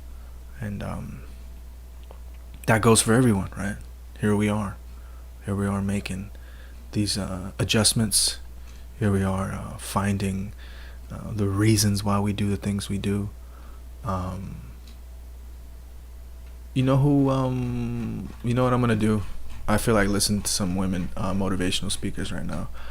Let's just put in woman motivational speakers. Let's see who we find out. Let's do something new today. We have really Lily is a motivational speaker. Okay, this is who we're gonna. Oh, of course, Oprah, right? Oprah definitely is going to be a moto. But I want someone who is really geared towards this guy seems like Mel Robbins. Is this Anthony Robbins' wife? In the world, No, it's not. You may be watching this right now, and you have these incredible ideas, and what you think is missing is motivation, and that's not true. Goggins videos. The way that our minds are wired, and the fact about human beings is that we are not designed to do things. Thank you, Marta. Uncomfortable or Appreciate that. or difficult. Our brains are designed to protect us from those things. There you go. Our brains are trying to keep us alive. Right, that makes sense. In order to change, in order to build a business, in order to be the best parent, the best spouse, to do all those things that you know you want to do with your life, with your work, with your dreams, you're going to have to do things that are difficult, uncertain, or scary. Right, Which sets up right. this problem for all That's of right. us. You're never going to feel like it. Motivation's garbage. You only feel motivated to do the things that are easy, right? What do you think that is? Oh, Okay, yeah, she's absolutely right, and a lot of people have told me this, right? A lot of people have said, right? Oh, I've had motivation and came out as shit, but you see, besides the literacy of going into that statement, at the same time, negative thoughts and negative frequencies are motivational frequencies, right? You don't get angry for the sake of being angry, right? You don't get jealous for the sake of being jealous. You receive these emotions and you have an opportunity to listen into it so that you can shift your focus. Is that not motivational? Now, we don't go about living this world actively seeking to be motivated, yet we find that's what happens. And that's so important. And let's get back to it. I know exactly why that is. Because I've studied this so much, because for me, one of the hardest things to figure out was, why is it so hard to do the little things that would improve my life? And what I've come to realize, and what we'll talk a lot about today, is that the way that our minds are designed is our minds are designed to stop you at all costs from doing anything that might hurt you. And the way that this all happens is, it all starts with something super subtle that none of us ever catch. And that is with this habit that all of us have that nobody's talking about. We all have a habit of hesitating. We have an idea, you're sitting in a meeting, you have this incredible idea, and instead of just, saying it, you stop and you hesitate. Now, what none of us realize is that when you hesitate, just that moment, that micro moment, that small hesitation, it sends a stress signal to your brain. It wakes your brain up, and your brain all of a sudden goes, oh, wait a minute, why is he hesitating? He didn't hesitate when he put on his killer spiky sneakers. He didn't hesitate with the really cool track pants. He didn't hesitate with an acid t-shirt. Now he's hesitating to talk. Something must be up. So then your brain goes to work to protect you. Talk to me, Martyr. What's up? There's a million different ways to protect you. One of them is called the spotlight effect. It's a known phenomenon where your brain magnifies risk. Why? To pull you away from something that it perceives to be a problem. And so you can truly trace every single problem or complaint in your life to silence and hesitation. I got you. Those are decisions. And what I do, and what's changed my life, is waking up and realizing that motivation's garbage. I'm never going to feel like doing the things that are tough or difficult or uncertain or scary or new. So I need to stop waiting until I feel like it. And number two, I am one decision away from a totally different marriage, a totally different life, a totally different job, a totally different income, a totally different relationship with my kids. Not like one decision on divorcing you in the marriage example, but one decision on, you could be having a conversation with your spouse and you feel your emotions rise up, and within a tiny window, those emotions can take over and can impact how your marriage goes. Or you can learn how to take control of that micro moment and make a decision to act in a way that actually shifts your marriage. Your life comes down to your decisions. If you change your decisions, you will change everything. Well said. Well said. That core concept comes through so powerfully in your book, which is phenomenal. And I would love it if you would take a second to tell people the story of how. And by the way, I wore the NASA shirt because of the Is imagery. that why you wore it? Yeah, of course. Oh my God, I'm like falling my glasses. What? Hey, I love her energy. Get that. I was gonna ask you I love why you it. wore that shirt. Oh my gosh! Wow. So You break it actually down. do your homework. Of course, no, absolutely. Okay, so let me just take you back. So what you're talking about is the 5 second rule, which has become literally my life's work, and it was all a gigantic mistake. I read up on you too, and understand how Quest was born out of misery. The 5 second rule and my life now and my 20-year marriage and everything that I'm doing and the companies that I've built and sold and the company I'm building now, it all comes back to a point in my life that completely and utterly blew. I was 41 years old. I was unemployed. My husband had started a restaurant business, which was his dream. This is actually a funny story. When he got laid off from a big job in high tech, and I think he was really relieved. You know, a lot of us wait to quit our jobs and we get laid off.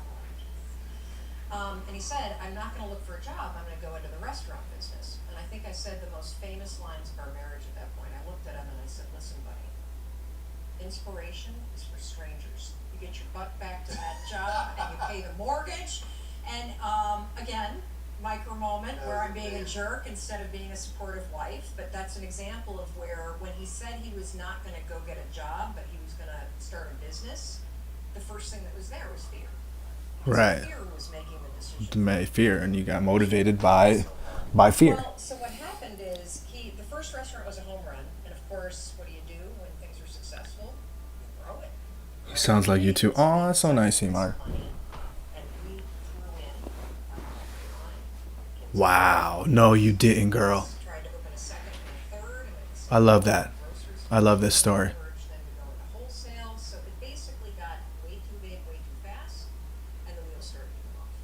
And they came off so badly that the second restaurant failed, and they held on to it for too long, like a lot of us do. It's another trick our brains play on us called sunk costs. When you throw a ton of time and a ton of money at something, it's really hard to let go of it.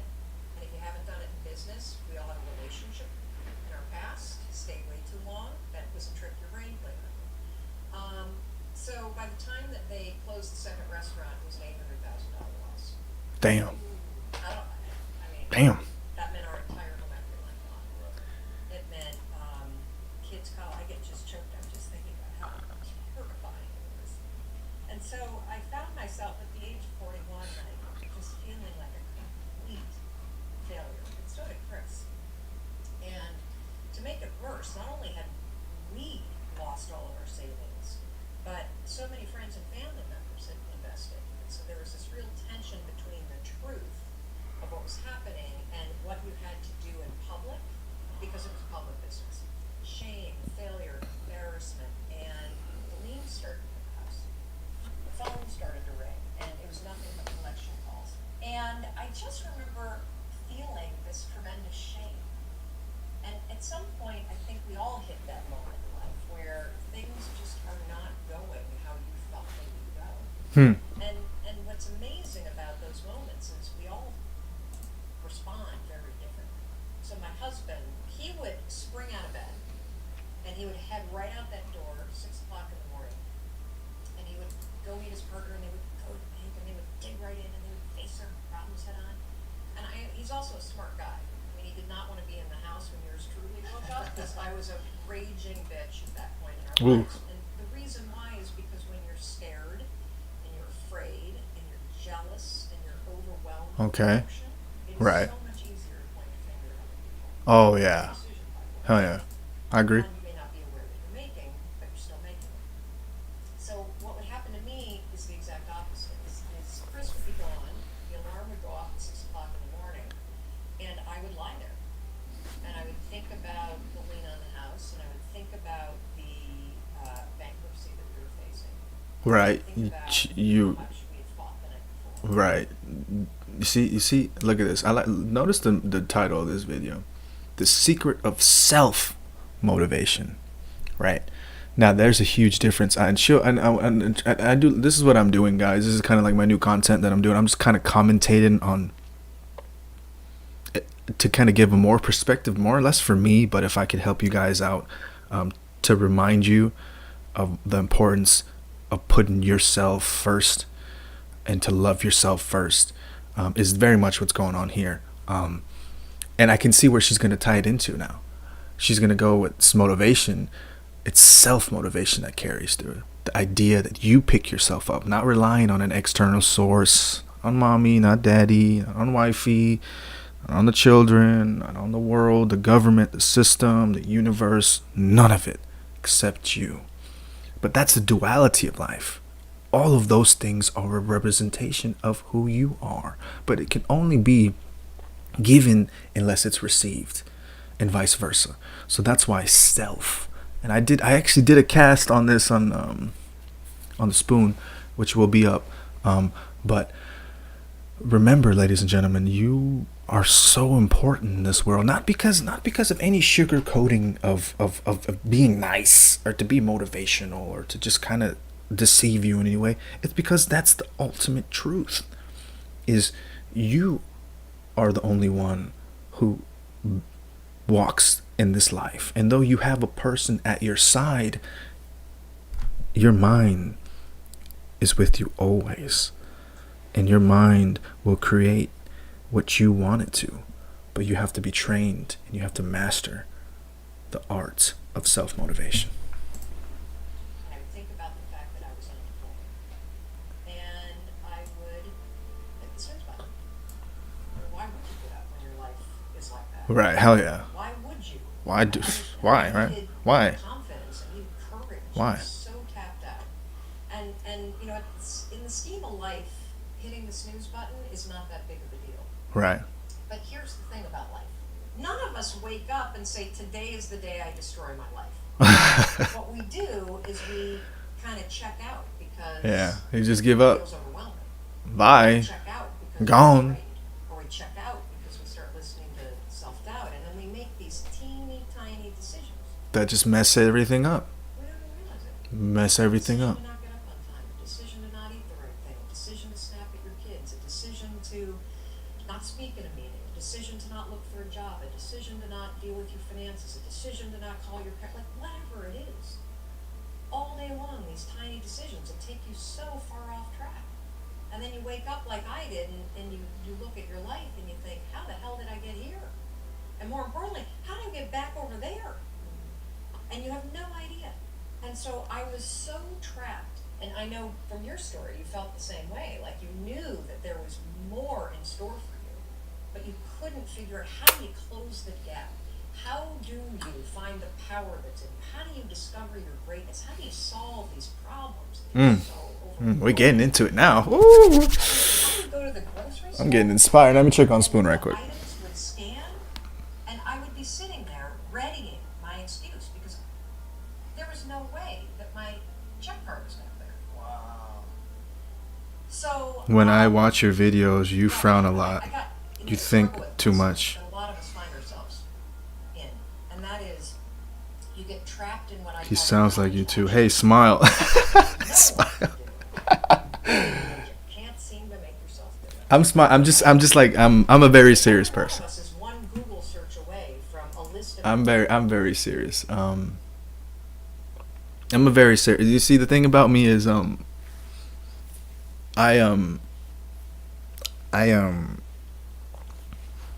was brought up to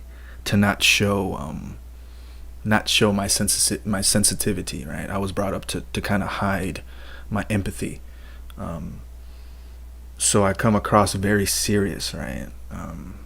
But in reality, I just want to give everyone a hug, and I want to talk to people, sit down, talk about life. But let's see. Wow, we're getting the chat's moving here. Paula, always remember that no one can make you happy but you. And Prophecy Live, Theresa Remay is a phenomenal and inspirational woman. She can't speak. She just can't speak though. Also, Katie Hopkins is class. Now I understand what you want to teach me. Well, I'm glad you're learning, Paula. All right, Prophecy. Who would you recommend I put in next? I'm starting off with 2 hours, guys. I'm just getting myself back into the rhythm of it. I wanted to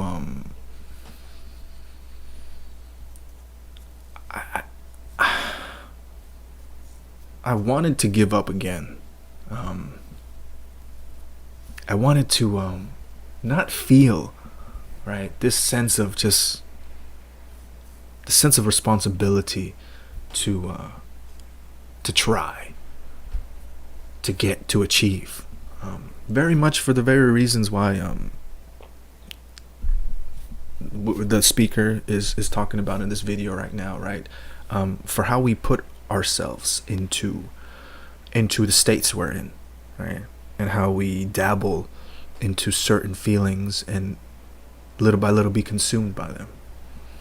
And I, on Spoon, adopted a new persona of a universal balance, for the sheer sake of understanding the both sides of that paradigm, of that coin. And it's very true, right, that both light and dark serves its purpose. The yin and yang in life are a representation of the balance. However, one who studies knows that the perfect balance is in the middle. Jim Rohn said opposites are in conflict and we are in the middle, right? Everything out there is trying to get your attention, trying to take away your peace, trying to give you hatred, trying to give you jealousy. And I love how she talks about how it is a choice. And little by little, with each and every single negative choice we choose to adopt into our reality, brings us closer and closer to that negative aspect of life, unbalancing it. But I love how, and I said this description before too, right? As the balance tilts, the other side comes up. So you will come to a point, which is why, the saying goes, well, there's only one way but up. That you will dig yourself. And sometimes it's needed.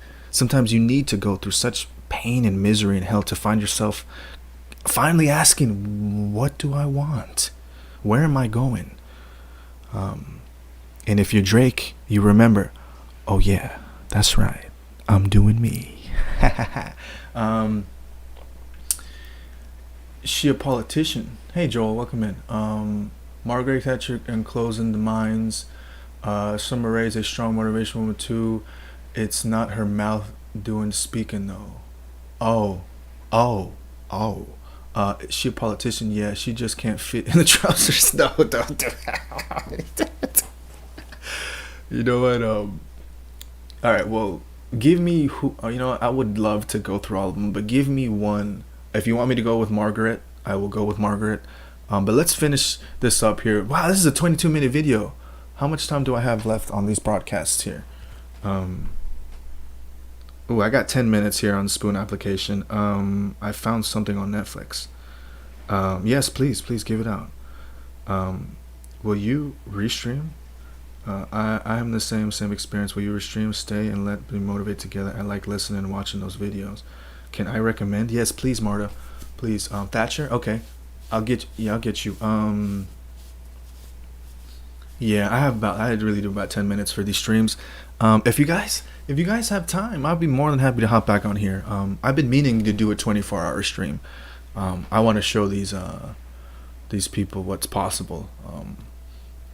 And I remember back in Justin TV days, I never really got a chance to do it. So maybe today. The movie. Okay, we have our viewer here on Spoon. Marta recommends a movie here on Netflix called Heal. I can just go to YouTube. Actually, if you want to, it's up to you. However you want to do it. I'm gonna be on Spoon. I'm trying to get to at least 4K, and I don't know. I think YouTube lets you stream for like ever, right? Watch my video, please, sir. Okay, yes. Dragon. Okay. All right. So we got a little cue on here. I'm gonna write things down. Big shout out to Bonnie Killer Clyde for teachers reminded me, man. We would always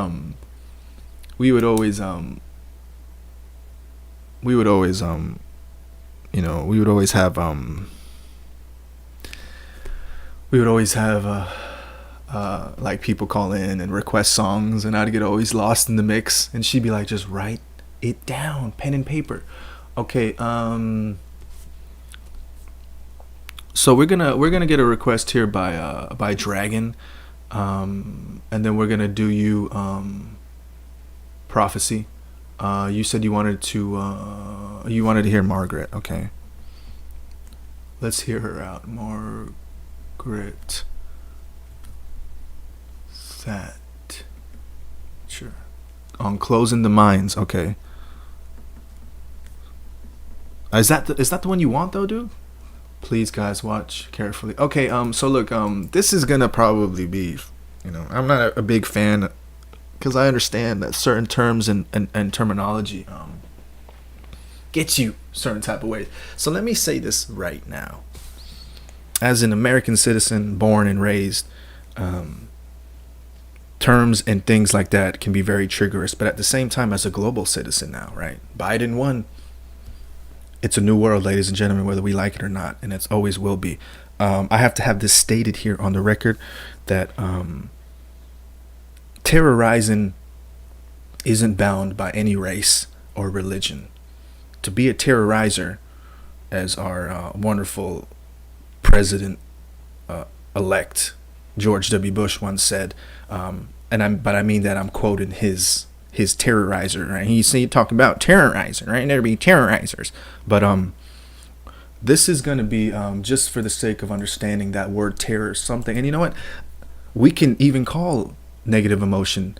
We can even call past horrible relationship terrorizers, because the fact of something putting you in terror is putting you in a constant state of fear. So Samaraguta apparently he apparently talks about a couple of these things. Dragon would like to hear some of that. Okay. Which one did you want to hear? Little terrorism. Okay.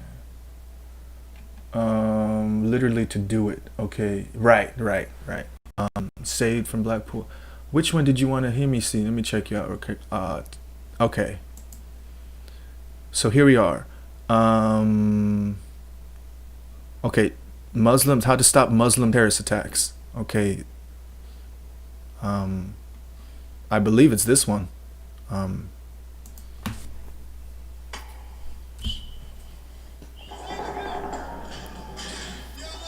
Only obey Allah. Only follow Allah. Don't obey the laws of man.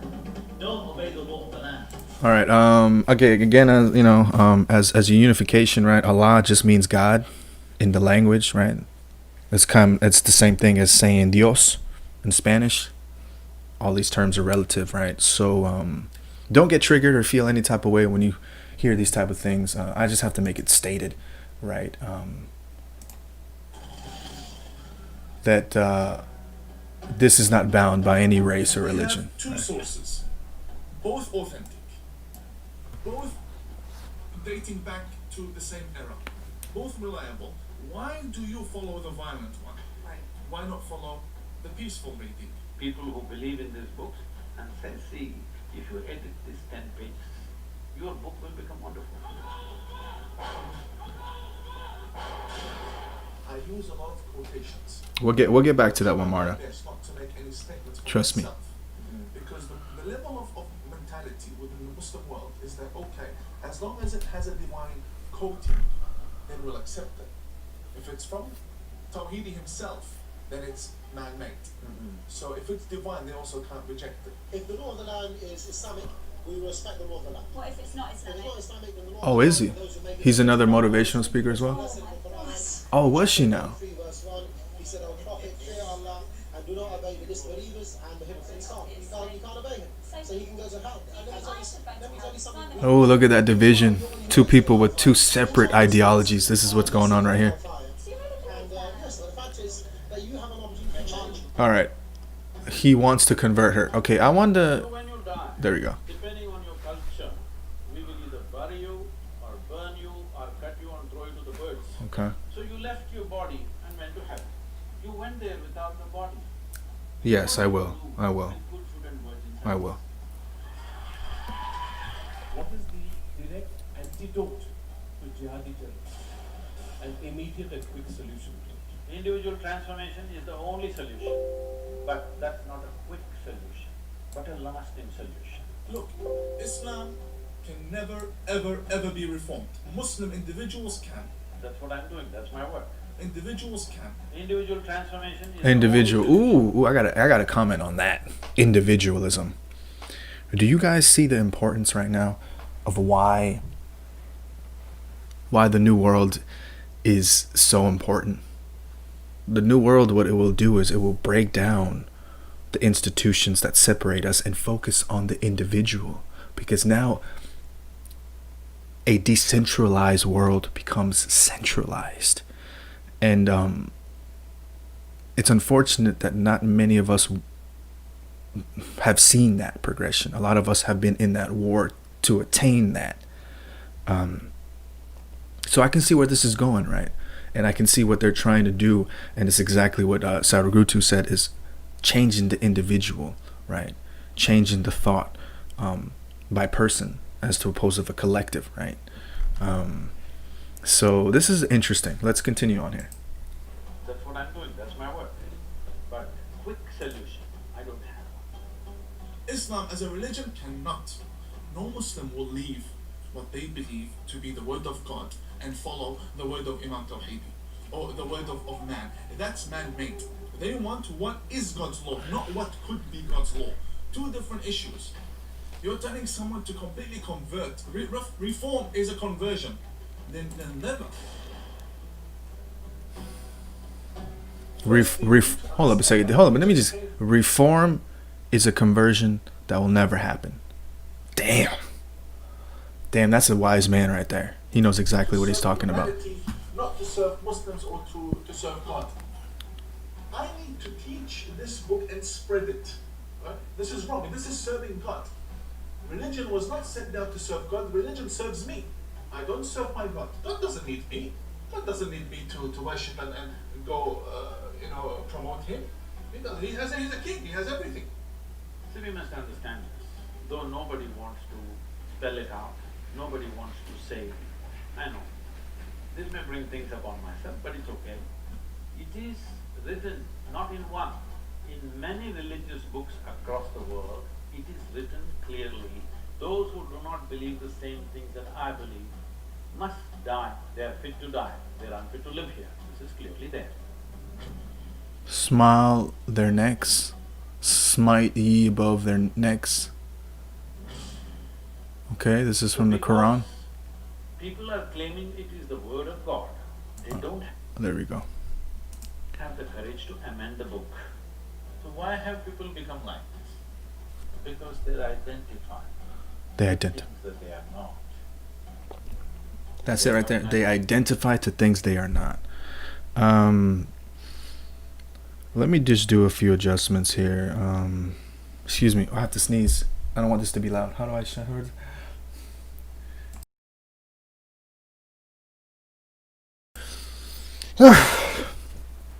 Okay, give me a second, guys. All right, so let me just do a summary here.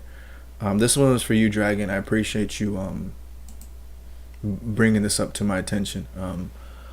Because they believe something they are not. That's what we're gonna leave it there, and we're gonna set this next up. I believe, hopefully.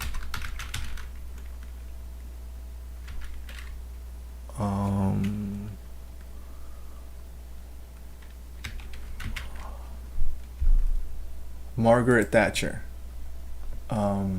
Oh, I know of this woman. Of course, I remember Margaret. I don't know which one you want. You said you wanted to stop the mimes. I remember.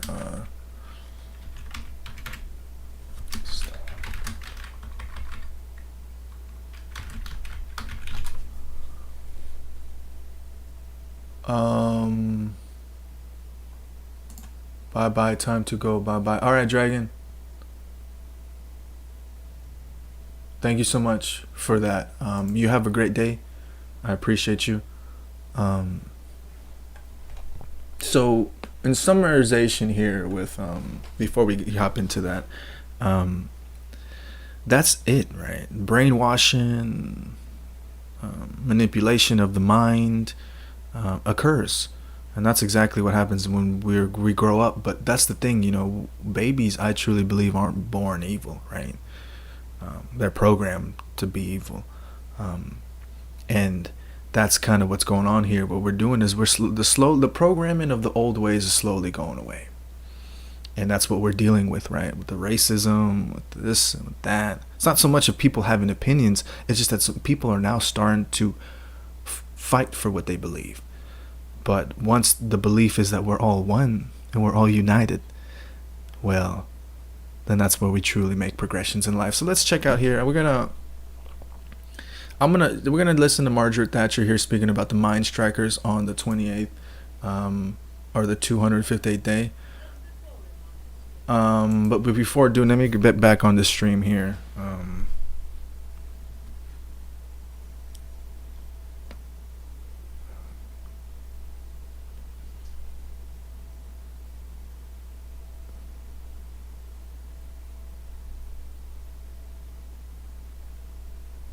Yeah. Again, thank you so much for tuning in and not tuning out. I am by Juan Get Juan Free.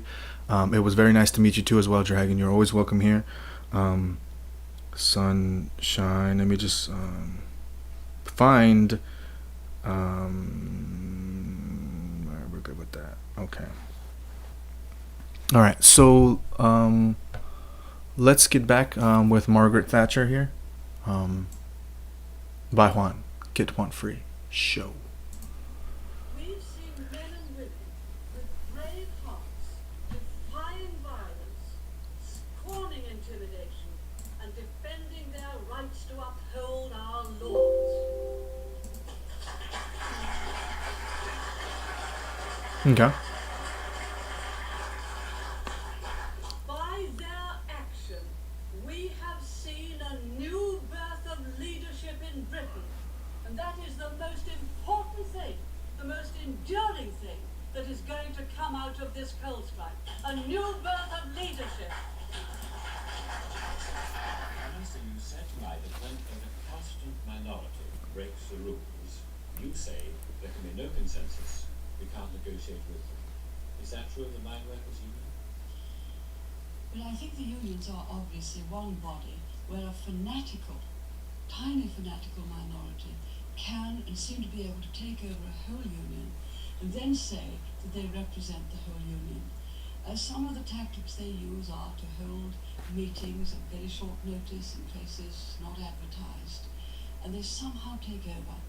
You get the same thing sometimes in students' unions, where those who are keenest on work can't go to meetings and stay on and on and on and on and on, and then find that the vote isn't taken until there are only a few left. She's such an educational woman. She's educational. She's an educated woman.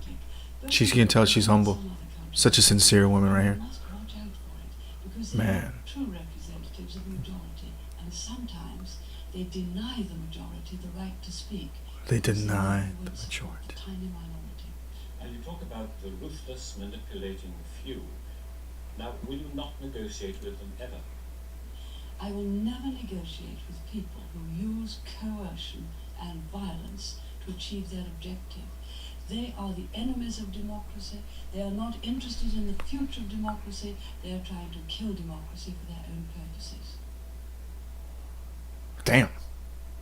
What? What? For their own purposes. Old Bruce Wayne, that's actually the voice of the animated, or the voice of Batman. I shouldn't even go there more.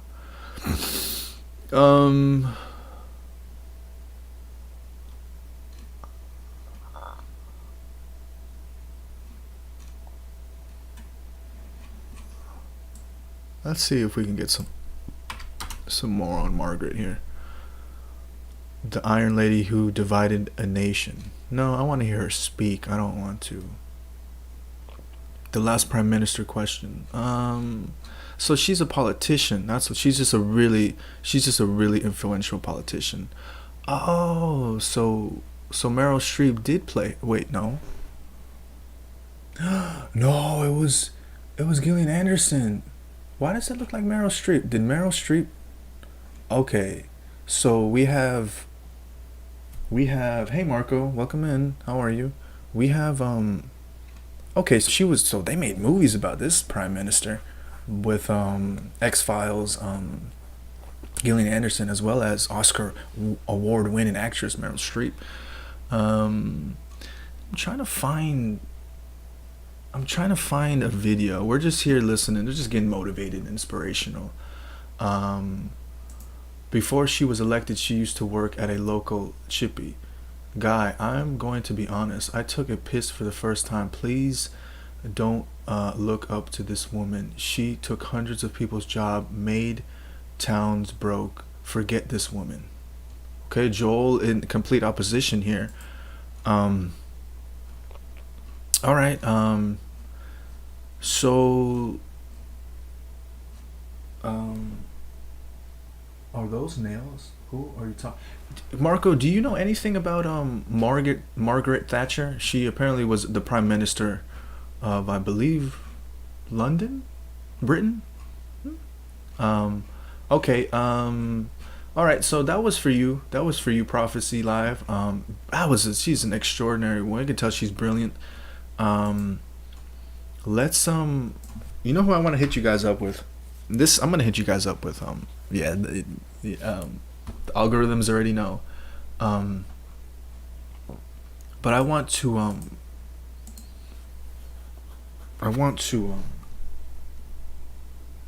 the UK. Okay, thank you so much for that like, Marco. Okay. So I'm gonna hit you guys up with some David Goggins. Uh David Goggins probably would have to say probably dominates the mind in a really aggressive way. David Goggins is not motivational, apparently, from Photon or Philton. You're every right. You have every right to say. So this is what I have to. Opinions on Obama. I have no opinions on Obama except the fact that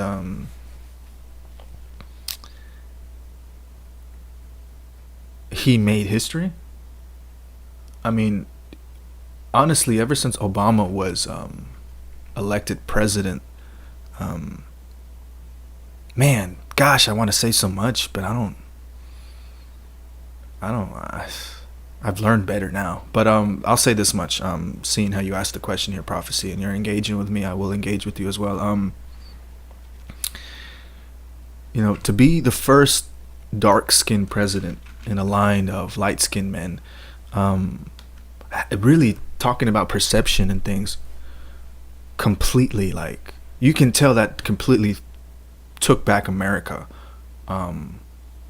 because look what happened after Obama. We had who we had now, which is no longer in power because we went back to the source, right? Where we went back to, but my thought on that matter is that that match indeed, the friction from the match indeed lights up the world, as lightning from heaven is no more. Thank you so much. I appreciate that. Low key Abomination. Yes, we can. Yes, we can. I remember that.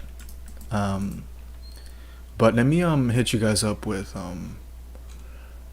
I really want to hit you up with some David Goggins. Some people are getting bullied. Some people are. Which one though? I'm not big in historians. Okay.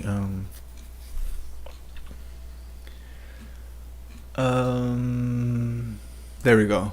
The book is no. That's a 20-minute video. I'm not trying to spend 20 minutes on there.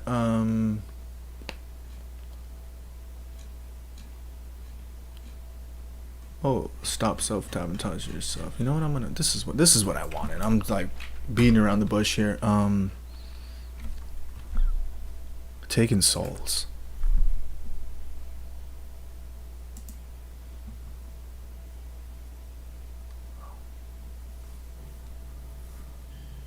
It's another early morning. Every morning, every day of our lives, we have choices to make. You have the choice to stay in bed, to say, forget it, I'm not going to work out today, or forget it, I'm not going to work hard today. You always have a choice every single day of your life. Right. Today, no one cares what you did yesterday. You gotta change the dialogue. Yeah, I used to be mentality. Doesn't work.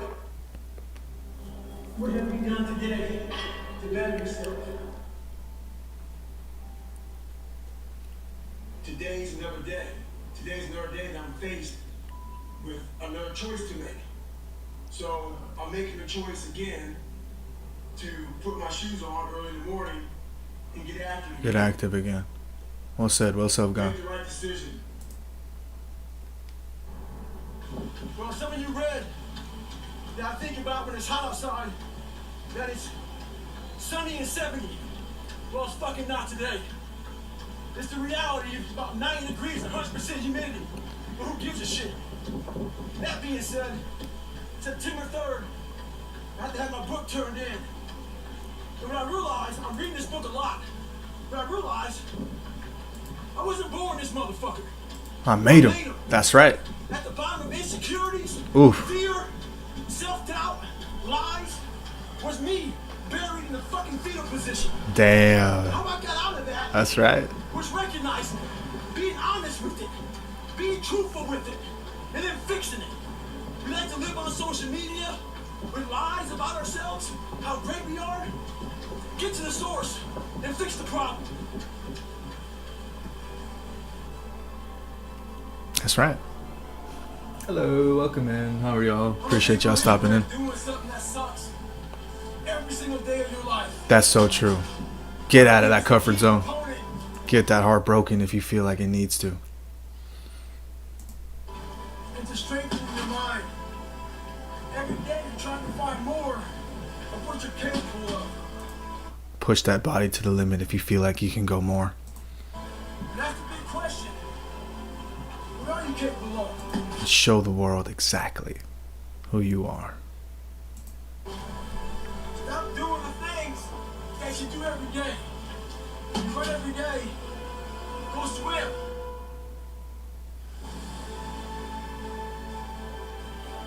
Flip the towel one time for a mind.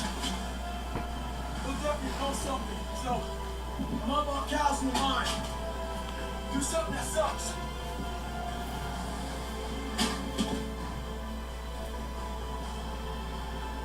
Don't get it twisted. It's not about flipping tires. I'm in Las Vegas right now, and it's hot as shit. It's not about any of that. But what it is about is a lot of us give total control to life. We don't have any control of it. We just give all control to life.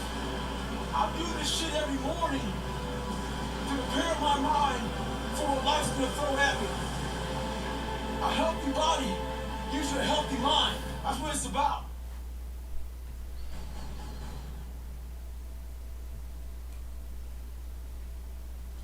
So I just got back from a long run, and what I realized for myself and for a lot of people is that life is one big tug of war between mediocrity and trying to find your best self. So there's tricks to all this crap in life. Life is one big head game. One trick in this situation is, so I didn't want to run, so what did I do? I figured out a couple of things. You have to sometimes let mediocrity think that you're giving into it. So I said, you know what, instead of going for a 20-miler, so go out for an easy 6 or 7. What that did in my brain was it said, okay, mediocrity thought it won. So it let loose a little bit. It let go of that, oh, this is gonna suck. This is gonna be okay, it's not too bad. The second you get to mile 2, guess what happens? Greatness pulls mediocrity in the fucking mud. Get out there and get after it. You gotta go about the right mindset, the right gear. In combat, you wear body armor. Yo, what's up, Moon? It's gonna strengthen our minds. You gotta strengthen your mind. Take control of that. So That's all right. Get out in the real world, I agree with you. when they fuck you up, you got protection. You are So amazing. about 15 miles from home, and I often talk about taking souls. That's right. This morning, this person, I usually train alone. This person wanted to run with me. And I said, fine, we'll run 15. This morning comes, there's storms coming in this way, and the person calls and said, hey, why don't we do it tomorrow? Taking souls is what I told the motherfucker. I'm gonna run 15 today, and I'll run with you again tomorrow. That's what taking souls is about. Don't worry about the elements and what's going on. You gotta get out there and get it. He wasn't the only one that thought about taking the day off. Because the storm is coming in right now, and there's not a soul out here but me. Huh. I like that. I like that very much. You want to get better. Do the shit that no one else No one. wants to do. Do the No one. Do the things no one wants to do. shit that no one else is even thinking about doing. At the end of the day, hard work may not be enough. You still may fail. Just stay at it and go at it.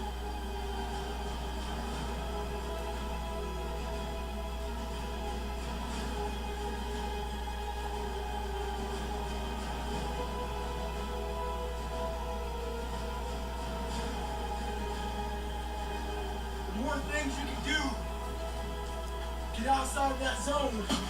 That zone that makes you feel good. The stronger your mind's gonna get. It starts getting used to doing shit like this. It's not fun. My mind's used to it. I rode past a cemetery a lot at home. You know, this is something. I learned this from Joel Osteen. He talked about what was the richest place. Was it Joel Osteen or Robbins? Anthony Robbins? Well, one of them. Right? They talked about how the richest place in the world was the graveyard. And though I agreed, and I do agree to this day, because I do believe that no one can do what you are meant to do. They can replicate it, right? But it will never be as if you did it, as if you were the one to hold merit to it and claim it. And he's going to allude to this right now, how he talks about the cemetery and all that. But, you know, we all transition to the next life, so why not live up to your full potential now, right? Why not understand that, you know what, life is just as much as a balance as it is a journey. And the only responsibility you have is to keep on moving forward. When I run past the cemetery, it saddens me because there's a lot of people there, not because they're dead, because of a lot of untapped potential. A lot of us die never tapping into our full potential. And I often look at wash rags when I'm wringing them out to hang them up as my soul. And I won't be satisfied until every drop of that wash rag, which is my soul, is completely wrung out. So in my life, I won't be satisfied until everything I have in me is completely out of me. And that's when I'll be satisfied. Here you go, that's right. That was David Goggins, y'all. Alright, any recommendations? Y'all want to listen? Oh, wait a second. Are we even allowed to listen to music on these restreams and stuff? I don't think so. I think we can, like, watch videos. I don't even know how that's going. I gotta check on that. You know what I really want to do for you guys? I want to do some ASMR right now.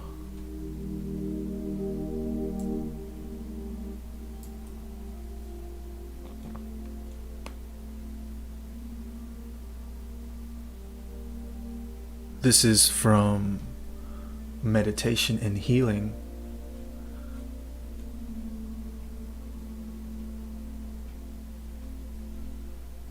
Clear blockage, energy, and balance chakras.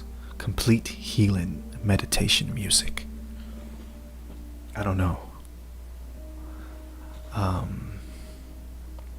Let's just take a time out of our days right now to give ourselves some gratitude. Let's remind ourselves that we are exactly where we need to be. We are doing exactly what we need to do. And then through the end of it all, we will not be left alone. each and every single one of you will be exactly where you always wanted to be, with the people who you wanted to be with. I want to know, and I want to make sure that each and every single one of you understand the importance that you are in this world. And if you don't agree with me and you like to believe in the lies of others, you're more than welcome to. I'm not here to force anything upon you. I'm simply just asking you to look at your reflection. I'm simply asking you to remind yourself that this is all a manifestation of what you will, of what you desire. There's nothing different about any of us in this world. We're all the same. I suppose the only difference is what we go through and what we choose to dwell on. Yes, you are loved. Yes, there is someone out there. But they're not waiting. So why should you? Live your life. Experiment, experience, go, do. Life was meant to be lived. My mentor said, you know what? If we wanted to, we could put you in a corner. You could live a life without any meaning or existence. Or I should say, you can live a life of only existing. And that's why we'll put you in a corner. We'll feed you twice a day. But as we learn today, to be distant means to not be non-participant, right? Isolation will be required. We will need to get back into who we truly are. But that does not mean that we must be not a part of the community, right? Not a part of a global society, a new world. To be non-participant. Because we're here, whether we like it. Where are you going to for your isolation? You're going to bury yourself in your room? You're going to bury yourself in a relative's closet or other room? You will find that you won't be alone. You very well may be lonely, but you're never alone. Someone is always there for you. Someone cares for you.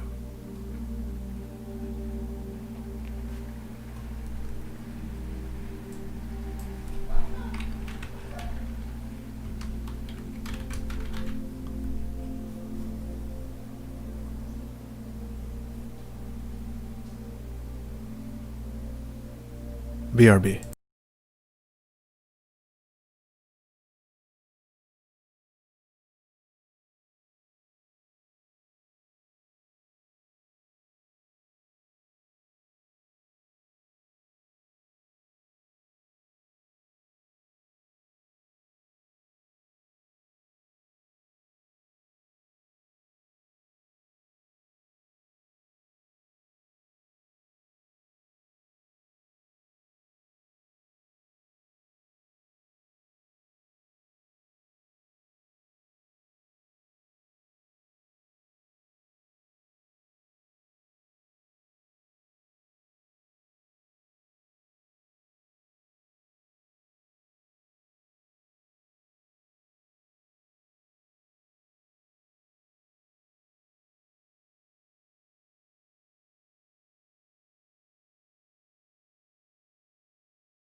I apologize for that, and just had to check on something real quick, but we're back here.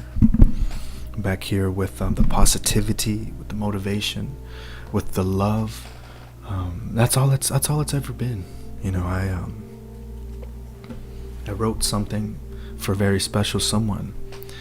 It's just a reminder on her growth and her personal development that, you know, love isn't meant to be unconditional. It's meant to be universal. You see, love cannot be described, only felt. Though we try. Yes, we try, right? Through music, through literature, through movies. Then again, isn't that the whole idea of life? Us trying to interpret it? Isn't that the whole idea of us trying to move forward and progress in life? Well, then that means the only meaning that life has is the one we give it. So let us choose for it to be of our own doing. For are we not karma? Do we not give what we have received and receive what we have given? There's nothing wrong with what you're feeling. You are going to go through a plethora of things today, and you're going to realize that they happen for a reason. And for that reason alone is for you to find your true self. It's alright.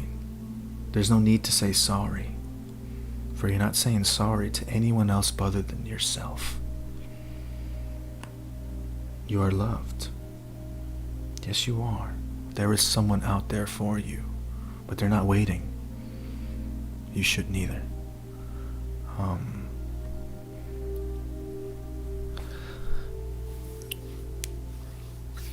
Apologize very much. I completely forget that I'm back to live streaming here as a restreamer. So the camera that I spent so much time here on the Spoon application and dedicated myself to it. I'm so used to not being seen. When we do our face reveals, it's usually over, maybe depending on how we did it, right? It was either 2K or whatever, 5K for some people. But there was something very assuring, having people only see and hear your voice, right? And with these type of streams, I understand, and and it's noticeable, right? It's not that my seriousness is, developed through years of hurt and pain and misery, that I'm slowly rising above. Each and every single person has a struggle and will always have a struggle. So that is life. Because every single day we make choices and decisions that make an everlasting impression on our lives and those of others, And that's it. So why not leave the world a better place? Why not love like we've never loved before and understand each other like we've always known of one another and of each other? It's a beautiful thing to see that. I'm so proud of each and every single one of you, because you're here. Now, I don't mean here specifically in my channel. I'm here in this moment. That it's so reassuring to see that everything happens for a reason. And you are exactly where you need to be. So don't worry on the details. Don't get blown away by the noise, because it's always going to be there. Why do you think musicians are able to compose such great symphonies and music? Because they're able to express their pains, their ecstasy, in a way that brings pleasure to us, and in a certain way connects us to how they feel.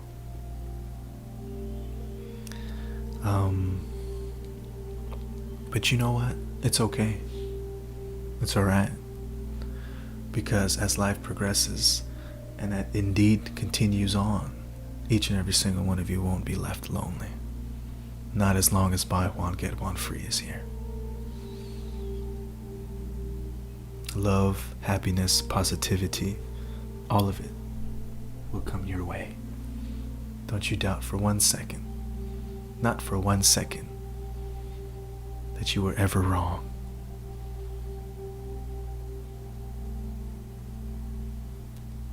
I appreciate and respect each and every single one of you, not for your successes or for your failures, but for who you are, and what you are indeed is the whole universe.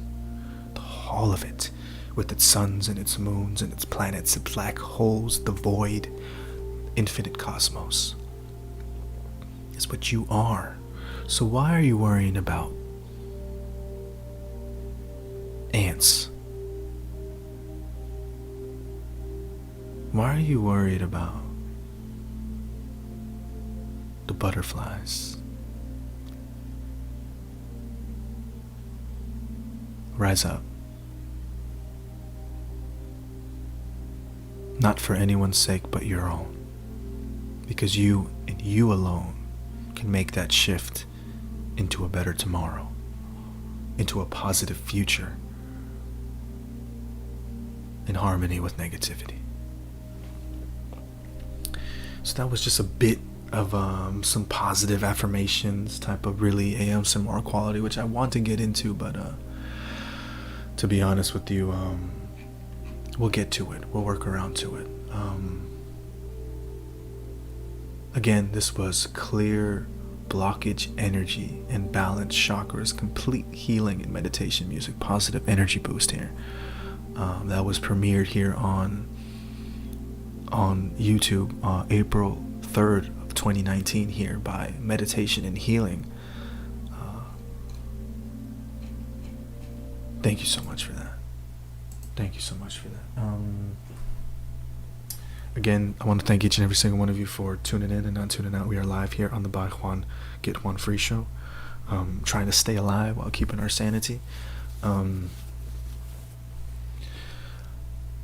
Let's see, who else can we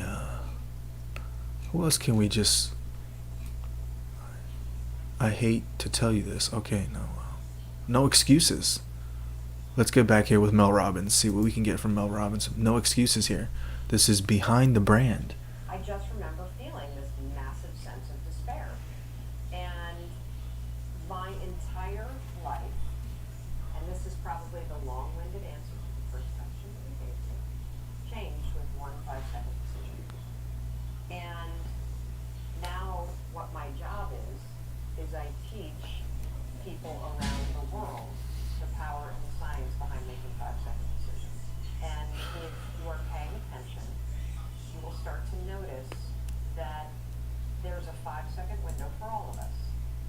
There's a 5-second window between the moment that your inner wisdom, your instincts, your second brain, your gut, whatever you want to call it, all of that unique power that I'm still here. comes from your DNA, that comes from your life experiences, that I'm not going nowhere. Just turn off that camera. learned in your life situations. How is the All of that, when it speaks to how is the voice coming around? you only got 5 seconds.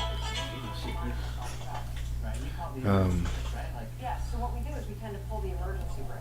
I hope you hear it clear. Your mind by design is just 3 things. It basically regulates your body to keep you alive. It also, when you're sleeping, half of your mind shuts down, the other half catalogs everything that happened to you today, so you can have memories. And the third thing that your mind does is it protects your rest. And the main way that it does that is it does that by magnifying risk. Magnifies any situation or any conversation. So, what happened for me is I realized as my life is circling the drain and facing bankruptcy and Chris is on the couch, this was not the situation that I wanted. I didn't want my life to end in divorce. I didn't want to be in financial ruin. I didn't want to be depressed. I didn't want to be anxious. And here's the totally screwed up thing. I knew what to do to fix it. See, this is the trap that most of us are in. Most of us know what we could do to change things for the better. And we spend our time and our energy talking ourselves out of doing those things. And the other thing that I convince people of, because this is so true, it's the littlest stuff. The little things make all the difference. And I could spend hours with you explaining the science of confidence and explaining the science of risk and explaining the science behind courage and explaining habit loops and how they get encoded in your brain. You don't need to know any of that because you're not applying for a PhD in psychology. I have done the work, and what I know is that true change comes down to 5-second windows. That moment that you know you need to do something that feels slightly uncomfortable, and your resignation, your excuses, your self-doubt start cranking up in your head, you gotta move. You have to move. And so what happened for me is I invented a hack, a brain hack. It's the stupidest thing in the world. And it turns out that it's actually tremendously profound and powerful at a neurological level and at a scientific and a psychological level. When I invented it, I had no clue what I had invented. And it took me about 3 years from the moment that I invented it to actually realize that, holy shit, I think I've discovered the secret to changing anything. And what was it? So I called it the 5-second rule because I never intended to talk about it. It was a cheat to beat the alarm clock. Here's how it goes. The alarm rings in the morning. Most of us don't want to get out of bed, right? But we know we should. So I would go 5, 4, 3, 2, 1. The moment the alarm rings, 5, 4, 3, 2, 1, just like NASA, what they do, they count down to launch a rocket ship. And the counting backwards kind of shut my mind off. And then suddenly at 1, I would stand up. And I would use this every single morning to get out of bed. And 9 years later, I still use it every single morning to get out of bed. I think some behavior you can learn and automate. Other stuff that you don't like doing, you're going to always have to push yourself. That's just how it is. And I noticed 2 things as I started to use it. I noticed that window where I'd be lying in bed and I'd have the knowledge that I should get up, but in my body I wouldn't feel it. And as I lied in bed, and you can try this tomorrow morning, set your alarm earlier than you normally do, and watch what happens. That's right. The alarm will go off, That's right. and your mind knows that you said you would get up. Your mind has that wisdom. Your gut has that wisdom. It's holding on to it, and then it starts to kind of nudge you with a little guilt. And then what'll happen is all of a sudden you'll start talking yourself out of doing the thing you said you would do. Yeah, it's too cold, or I'm too tired, or... And it happens in less than 5 seconds. And so what I know is that those are 2 different parts of your brain going at once. And if you go 5, 4, 3, 2, 1, you interrupt the habit of self-doubt and the habit of talking yourself out of it and shutting down the part of the brain that actually minimizes your power, and you awaken the part of the brain that is active in functional MRIs when you're trying to change. And so all you need to know to change anything is, A, you're never going to feel like it. You're never going to feel ready to start that business. You're never going to feel ready to have that hard conversation. You're never going to feel like getting Truth. You're never going to feel like it's a good idea to apply for that promotion. We're designed to stay. You're never going to feel like it. And B, that no one's coming. It's up to you. You're not a kid anymore. I'm dead serious about this. Like so many of you are waiting to be picked. By who? Are you making the most of your life? And the answer is yes, if you pay attention to what you do in 5-second windows. Are you the kind of person that when your instincts come alive and they want to nudge you to go talk to that cute gal across the way or raise your hand in a meeting and share that idea? Are you the kind of person that pushes yourself to step into that? Mel Robbins, one of the pull back? best talks ever. That's the power of a 5-second decision, because you can't Self-motivation. You can't choose how you feel. You can't. Yeah, maybe you can go and become a Buddhist monk and meditate for 4 months and get full control of your physiology. Thank you so much. Yeah. How are you? Technically, you can control how you feel, but you and I can't. We got a job. You got kids you got to raise. You can't. That's not possible. So you can do something else. You can actually disregard your feelings. You can become the kind of person that is so in tune with the values that you have and what you actually want, that when feelings rise up, you can choose to act however you want despite them. Even if you're tired, you can still go to the gym. Even if you're annoyed with your spouse, you can still speak in a manner that's loving. Even if you don't feel like doing that hard work, you can still push yourself to do it. Your feelings aren't a choice. Your behavior and your thoughts are always a choice. Yeah, so is this probably in the category of emotional intelligence, yeah? I think it's both emotional intelligence and it is the skill that nobody practices, which is self-monitoring. So the Self-monitoring, greatest damn. capacity, I believe, in the next 10 years for people, Okay, I'm glad to particularly hear as that, Bizarro. technology accelerates, Let's so, excuse me. is do you have the ability to focus on what matters, and do you have control over your thoughts and actions? And so, you know, emotional intelligence, yes. I tend to think about emotional intelligence more about reading other people, kind of understanding who you are and how you are. This, to me, all took it a step further. Because I was always a big EQ person and the Emotional Intelligence 2.0 book and loved that stuff, even when my life was in a train wreck. Had no idea how to apply it. And, you know, that's the other thing, is that at the end of the day, what's missing for most of us is tools. So, you know, a lot of people that mainline personal development content have been reading about making changes for 10 years, but they don't do it. Right, How right. did you get out of that train wreck, by the way? The 5-second rule. So, but you can't take those 5 seconds to the bank, right? Like, so. So how did Oh, yes, you can. Oh, yes, you If you can. had a restaurant that was failing. Probably figure out how to cut bait, or sell the assets, Yes. or pivot, or flip it, or do something else. Yes, and all those things require you to have conversations. They require you to have do research. They require you to walk into a bank. They require you to renegotiate things with your landlord. You have the answers up here. Do you have the courage and the To tools actually do push it. yourself to do those things that are terrifying? That it's All right. All right, let me speak to y'all right now. This is why. It's not about having resources. It's about having resourcefulness. Ooh. You see? Oh, that's why it's called NASA. Okay, that makes sense now. You know, and I actually got that one from Tony Robbins, and she made a perfect example of it, right? Everything has to come internally in order for it to be projected outwards.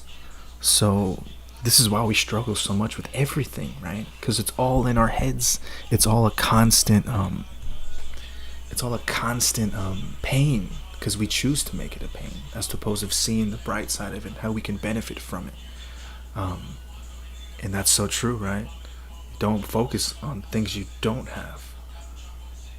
Focus on the things you can do, and that will motivate you to actually get them. Well said, Mel Roberts. easier to tell yourself, oh, that's not going to work, so I might as well not even try it. You have no idea. Yes. And so what happened is, once I started using it to get out of bed on time, 5, 4, 3, 2, 1, get up, I started to notice, holy cow, all day long there are these 5-second windows where I know what I should be doing.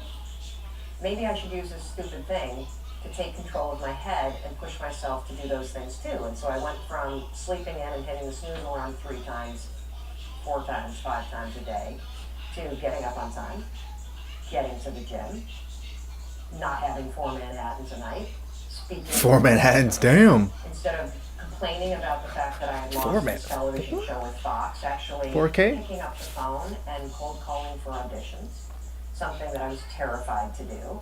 And slowly but surely, because I was changing myself 5 seconds at a time, making decisions that scared me, making decisions that I was convinced weren't going to work. I was doing it anyway. I started to change. I became the kind of person that stopped thinking about stuff and complaining about stuff, and I became the kind of person that I always had wanted to be, the kind of person that makes things happen. Right. I saw myself changing. And what happens is... Ooh, self-image. Actually, those of you who are lucky enough to catch my cast on the buy one get one free, is you have to have, it starts from within you, right? So self-image, right? Like, and I got into it then, right? I talked about how when you think of self-image, right, it's obvious when you hyphenate it. If you were to hyphenate it, self-image is how you view yourself. Yes, but it goes deeper into that. Remember the layers. So not only does it mean how you see yourself, it's how you see your life. Who do you see it with? Where do you see it? So this is a perfect example, right?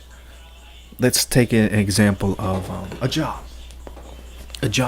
that you never in a million years would have thought you you would have I'm gonna have to take off cam here. I think it's this one. Nope. So if you would have never in a million years thought if you would be able to capable of getting that job, you already have a low self-image of yourself. You don't see yourself getting the job. You don't see yourself. So therefore, that low self-image prevents you. It's a crutch on your mind because it's like, it'll never happen. It won't ever happen.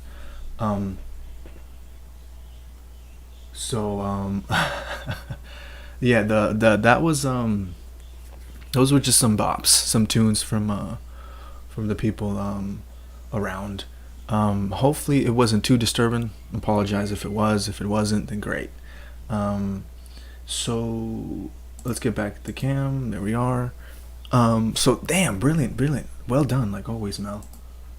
You know, you can follow anybody's step-by-step program. You can, and it might work. Most of them do. Every diet will work. The problem is we don't go internal first. You cannot change your life unless you go inside first. You figure out. Oh yes, hallelujah. Hallelujah. There it is, right there, ladies and gentlemen. You see, like, you know, and this is why I'm probably gonna, you know what, I'll probably do just one good lecture for you all, man. Just one really solid lecture. But you see, that wouldn't make me much money, right? It wouldn't even make my brand progress, right? But what she just said here is it. Internal universe. Inside of you. Everything is inside you. It's so simple and kind of really chaotic to think that everything that's inside of you is what's outside. And it's like, what? That doesn't make that's an oxymoron right there. But when you realize that the only differences that you and I have are only physical, but internally we are all connected. We all feel the same feelings. We all hurt the same way. We all love the same way. And that the only difference is that understanding that that external world really is just a reflection of the internal world. So self-motivation, self-image, selfishness in order to attain togetherness. Let's finish it up here with Mel Robbins. What your own wisdom is telling you to do, and you start to actually believe it and follow it. Because if you don't develop simply the ability to get up when you said you would, hey Marta. That's right. You already know, Marta. She came through. She slid through Twitch. Because you said you would, you will never have the self-confidence to succeed in any environment. You won't. How to stop screwing yourself over. You know what I actually want? You know what I really want to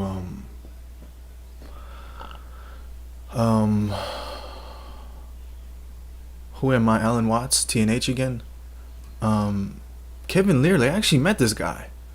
Solid guy. It's a fantastic, humbled guy, man. Salary is a drug. Manifestation, no. Robert Downey Jr. Don't chase a thing. You know who I really want to listen to right now? We're gonna go with some,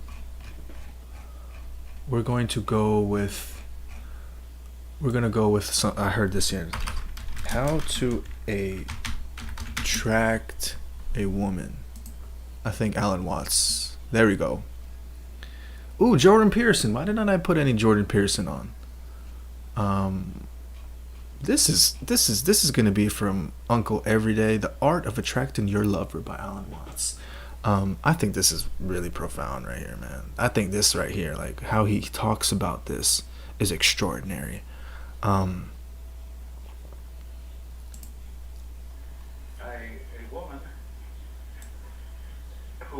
wants a lover does not pursue him. Damn, bro, he's some knowledge. All right, well, now that you're on there, I'll try my best to record it. She obviously is a woman who has had difficulty in finding lovers. Therefore, there must be some undesirably. Let me know how the volume is, y'all. Appreciate y'all. The buy one get one free show. Restream. And is slightly difficult to get. Then people get excited. They know she's a highly prized object. How long? I think up to. I think the recommended is like up to 8 hours on Twitch. But I don't think they cut you off. You know. The thing you can do is to put the baby in the water, and then move backwards in the water and create a vacuum, and this pulls the baby along. It helps it to learn the feel of the water and how to swim. It's the same principle. So, also, clever, difficult to getness. Yeah, it's a while. Yeah. Is one of the very best means of acquiring immense publicity. Take the case of T.E. Lawrence, who published the 7 Pillars of Wisdom in a limited edition. And 8-hour workday. Hey, right? I'm kind of behind. Already, so hopefully we'll make it up. they waited and waited and built this up and built this up and built this up. And finally they published the general edition. And it was a knockout because the first one had been sort of secret and difficult to find. If you have patience, you see, you can always do this. So the whole art of the ruler, you see, the Tao Te Ching is a book written for several purposes. You may take it as a guide to mystical understanding of the universe. You may take it as a dissertation on the principles of nature, almost a naturalistic, a handbook of natural law, we would say. Or you may also take it as a political book. Right. A book of wisdom for governments. And the principle which it advocates, basically, is the virtue of governing by not ruling. The virtue of governing by not ruling. Look at it in this way. Interesting. Supposing the President of the United States were as unknown to you by name as the local sanitary inspector, the man who looks after the drains and the sewage disposal and all that kind of thing. This is not a glamorous figure, you see. But for that very reason, he probably does his job more efficiently than the President. Because the President wastes an enormous amount of time in interviewing various groups from the Elks and the Girl Scouts. Elks. The Elks. Wait. I'm not laughing at no one. A man's life must be an utter torment because he's so well known and therefore has absolutely no time to give to the government of the country. I mean, think of his mail. And all the people who have to be employed sifting that out and assessing it. So that if he were someone quite anonymous and that we didn't have to think about, he would be a very, very good ruler. In just the same way, for example, you don't have to attend, unless you're sick, to the government of your own body. It happens automatically. Right. This expression. You don't need to release your white blood cells, right? It just happens. It goes on day after day after day, and the better it is, the less you have to think about it. Yeah. When you see well, you do not see your eyes. If there is something wrong with your eyes, you start seeing spots, and those spots are spots in your eyes. Yeah. When you hear well, you never hear your ears. But when they start singing, then you're starting to hear your ears, and your ears are getting in the way of their own hearing. Damn. Your ears are getting in the way of their own hearing. At the deepest level, a person as a whole can get in the way of his own existence by becoming too aware of himself. Damn. And then he lacks this quality that Now, the Taoists then propose that there be something to help people get back to Tao and to be able to be in a state of death, so that they wouldn't get in their own way. And this is connected with the idea of being empty. Emptiness, being somehow vacant, was the secret of the thing. The highest kind of knowledge is not know-how, but know-how, N-O-H-O-W. To be able to do it know-how, without any method. Know how. Know how. To not do it by not knowing anything. So it's instinct, off To achieve instinct. this, something is practiced which is called fasting the heart. Fasting the heart. Hey. Hey, Des. How you doing? The heart, in Chinese, is a word Fasting the heart. Ooh, I like that. which doesn't mean heart in the physiological sense. Right. You see, it's part of the De character. Spiritual sense, maybe? Shin. Shin. It's usually located about here, Right. Okay. and it means heart-mind. It's equivalently translated as mind, and in all the Zen texts where the word mind is used, no mind, mushin, it is this character. The psychic center. Now, the best kind of heart is absence of heart. Absence of heart. In English, the Damn. word heartless has very bad... Look, this is why I wanted to put this up here. Hey, welcome in. How you doing? Hey, Corn Dog. I haven't seen you in a minute. Welcome back. So we're listening to The Art of Attracting Your Lover here by Alan Watts here. Big shout out to Restream here, being broadcasted on YouTube, Twitch, Steam, Periscope, and of course the Spoon application. A big shout out to each and every single one of you tuning in and not tuning out. You are strong. You are powerful. You are handsome, beautiful, in many ways than you can ever imagine. But I'm just a mirror reflecting your universal principle. So I put this up because this is so, like, I see so many of people here misunderstanding this concept of heartless, right? They're black heart, right? They're distraught. They feel some type of way about what's happened to them, right? And whether we like it or not, we will react to those things in two ways. We will become bitter about it, right? And we will continue to project that same insecurity onto others, or we will rise above it and we will recognize it for what it is, and that's just an experience. It's just a lesson, and we are to rise above it. We are to learn from it. So he's going to get into it, right, as he talks about really the literal sense of meaning of these of these words that we use, such as heartless, cold, forgotten, lonely. Alan Watts, Uncle Every, YouTube, Restream, Spoon. Appreciate y'all very much. Connotation, as does the word mindless. A heartless person is an inconsiderate, unfeeling person. A mindless person is an idiot. But a person who has mushin, or no mind, or no heart in Chinese, Mushin. is a very high order of person. Ooh, motion. It means that his psychic center doesn't get in its own way. It operates as if it wasn't there.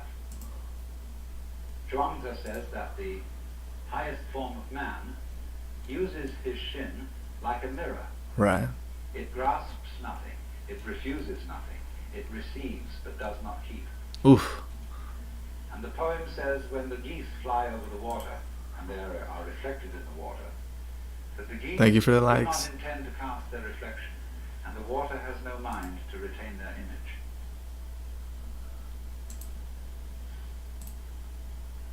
So, the whole thing is, you see, to operate in the world as if you were absent. Now, this is built into us physiologically, fundamentally. Let me ask you simply, what is the color of your head from the standpoint of your eyes? Your eyes don't see your head, do they? You look all around, you see everything else, but your head you don't see. Do you feel that your head is black? No. Hasn't any color at all. Outside you see your field of vision as an oval, two eyes, and this creates sort of two centers of an ellipse. So there's this whole field of vision. Now experiment. What is beyond the field of vision? What color is it where you can't see? It isn't black. This is an important point. It's not black. It's no color at all. No color at all. Beyond there. And in this way you can get an idea of what is meant by that character that I discussed this morning, Xuan, which although it formally has the meaning of darkness, this one, although it formally has the meaning of darkness and the deep and the obscure, it actually refers to this kind of no color, which is the color of your head, so far as your eyes are concerned. Right. Now, so in this sense, the invisibility of one's head, almost the not having of any head at all, is the secret of being alive. To be headless, we might say. To have no head. In just the sense I'm talking about, is our way of talking about the Chinese expression Mushin, Motion. no mind. No mind, no heart. Now, Hello, welcome in. How are you? if you want to see the inside of your head, all you have to do is keep your eyes open. Because everything that you're experiencing in the external visual field is a state of your brain.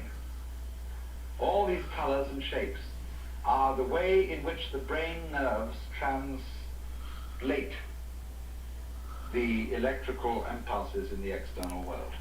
We are currently listening to The Art of Attracting Your Lover by Alan Watts. How are you today? Thank you so much for stopping by here. The Buy One, Get One Free show. Restreamer. Big shout out to each and every single one of you. Can you hear it? How can you hear it? Can you hear it well or not, Sarah? Let me know. You think your head is a blank, but actually, it's being a blank. You don't see your brain as an external Thank you, I appreciate that. undulating, corrugated structure. You see your brain as everything outside. So in this way, the emptiness of one's head is the condition of seeing. The transparency of the eye lens is the condition of seeing colors. It has no color itself. Eckhart said this, because my eye has no color, it is able to discern color. This is in Germany in the 13th century. This is fundamental Taoist idea of being absent as a condition of being present. Being not there. So, You know, I have to comment on this. I have to comment on this because this is so relevant in my personal life right now. I very much started, and I'm very well, of course, with my knowledge of understanding, you know, prior. I have prior knowledge, essentially, is what I'm saying.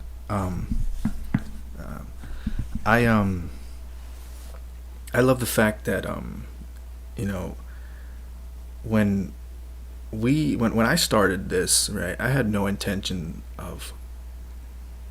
There was only one goal that I had, and that was to speak positivity and to be there for people who were in need of just a kick me up, right? I would always really dislike people who believed in the lies, who believed that no one cared about them, believed that they were truly alone. And I tried my best to inspire and to uplift each and every single person that I came across and who've come across my path, to just simply remind them that that whatever happens, we have to detach ourselves from these feelings. We have to detach ourselves from the person, from the moment, from everything. We are to be as water, right? To flow with it. And I love this example that I give about. It's the cosmic wave of life. This is something that I mustered up, right, and into being this universal cosmic being, right, to seeing life as what it really is, right? Because our perception of it can be very much closed into this world, right? And as it should be, right? But if we dissect it, right, we go from the universe to solar system to planet to state to country, then to where your neighborhood is, to your home, to your room, right? So there's these subcategories that we go on through life, but in reality we're it all, right? So that's why the journey outward is just as much as the journey inward, because it's all relevant. So when he talks about Mushin here, he talks about kind of being detached from whatever goes on through your mind and through your heart, because that ultimately is what gives us suffering, right? Like I feel some type of way because someone no longer wants to receive what I'm giving them. So therefore, I have an option to look at it as something bad, right? Something on my fault, or I can look at it as something that I've done and that I will continue doing on. So I'm very pleased to say that it doesn't stop, right? Like it's not as if it's not as if the whole universe ends because of a certain feeling you have or a certain action that has happened to you or you've done to another. It simply moves on, and as we move on, karma is very much that, is what you do, and you receive what you get. So when we speak about Mushin, we have to really understand that it's not about being carrying anger, right? It's not about being resentful, like, oh look, I'm gonna do this so that one day this person can see me and everything they could have had, or vice versa, right? In a situation where there's been adultery or infidelity, right? I am going to make this person, or I'm going to do to this person what they did to me. And this is why Mushin teaches us to detach ourselves from these emotions, to detach ourselves from our mind and our heart, because these things are tools that we use to progress in our life.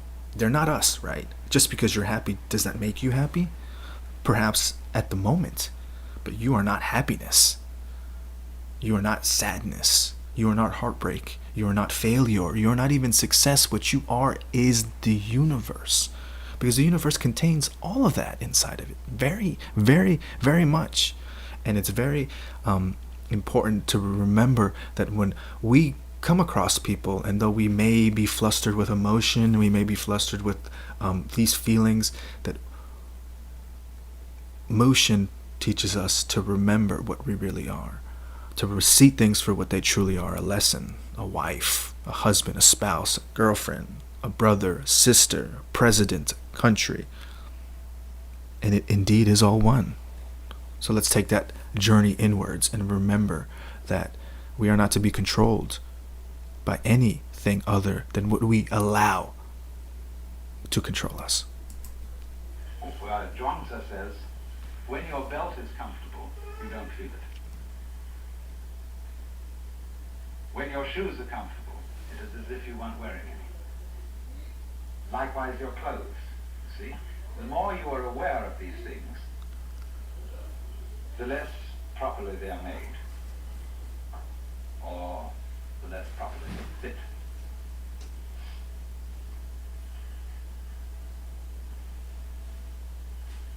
But we raise an objection to this, a very simple objection. If I don't know I'm there, I seem to be missing everything. We want to know that we know. Right.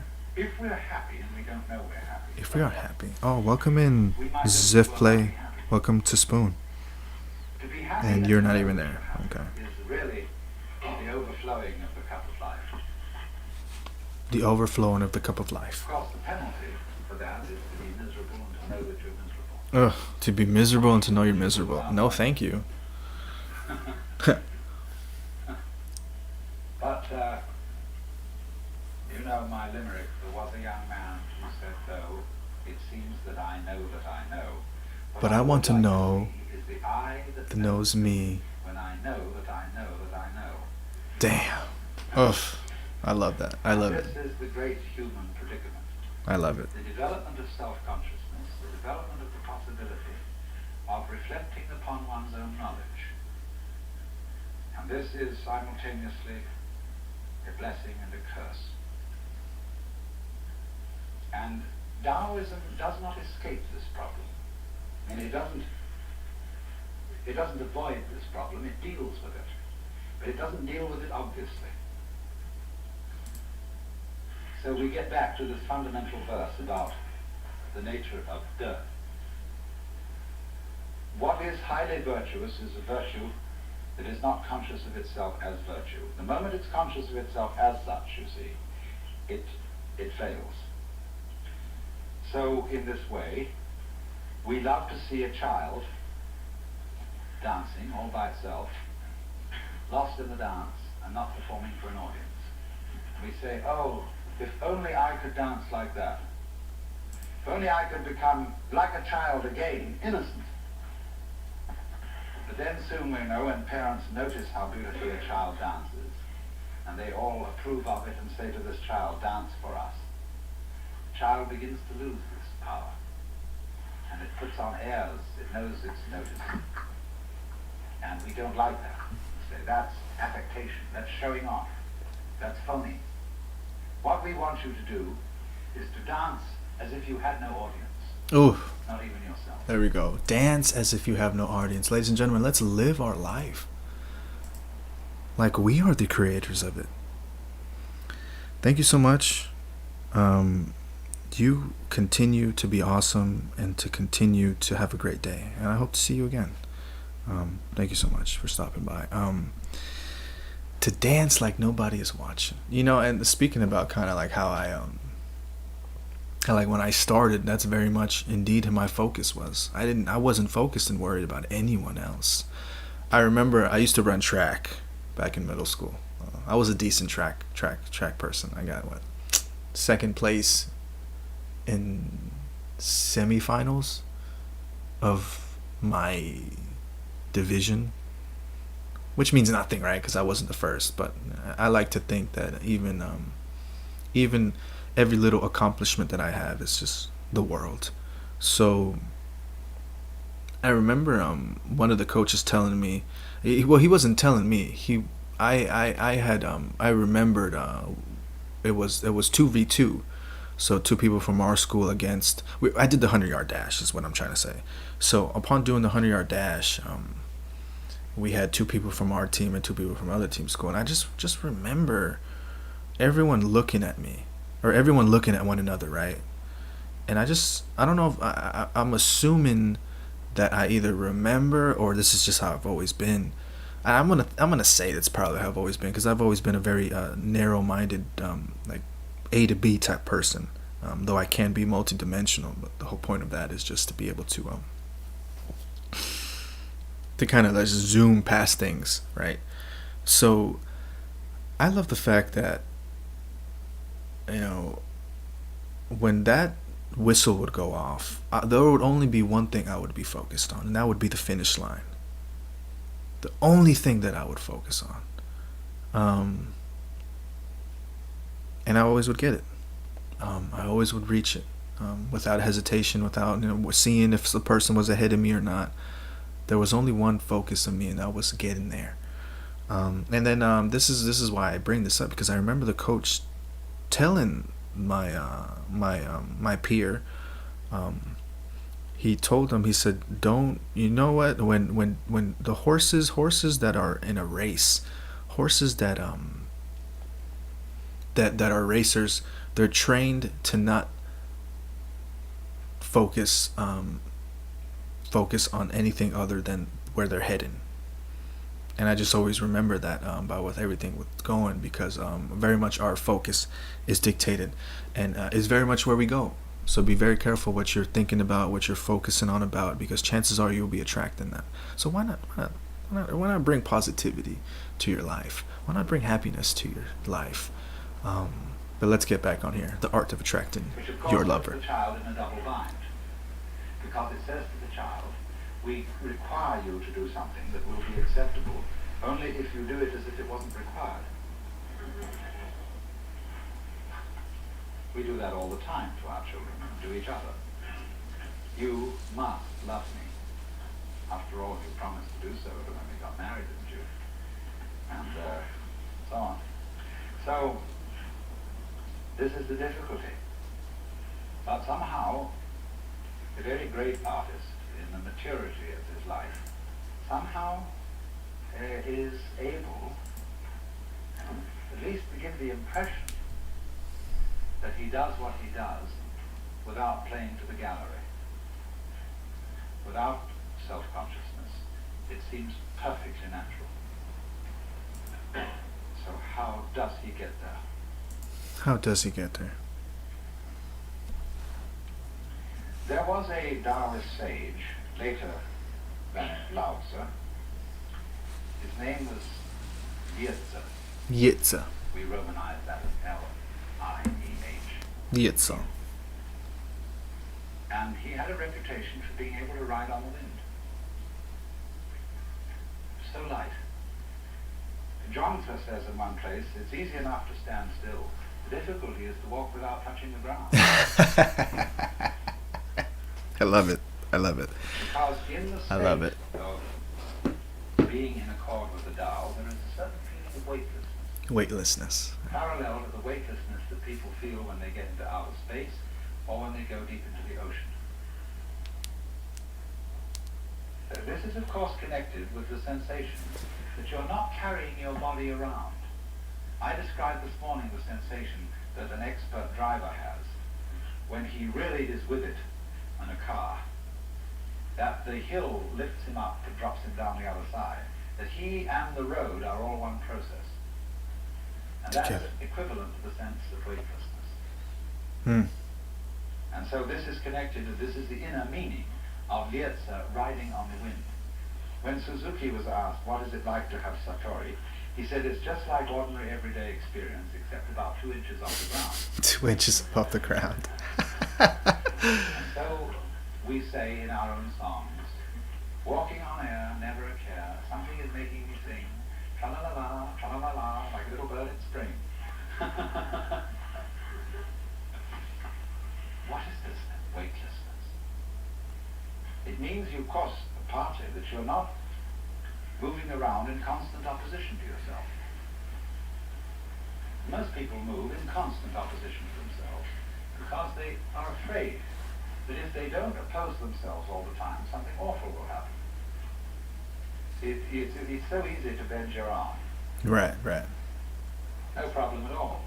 But supposing you make a fight about it, and you take these antagonistic muscles, as they're called, and fight them against each other, so that you have to bend your arm like that. See? How ridiculous.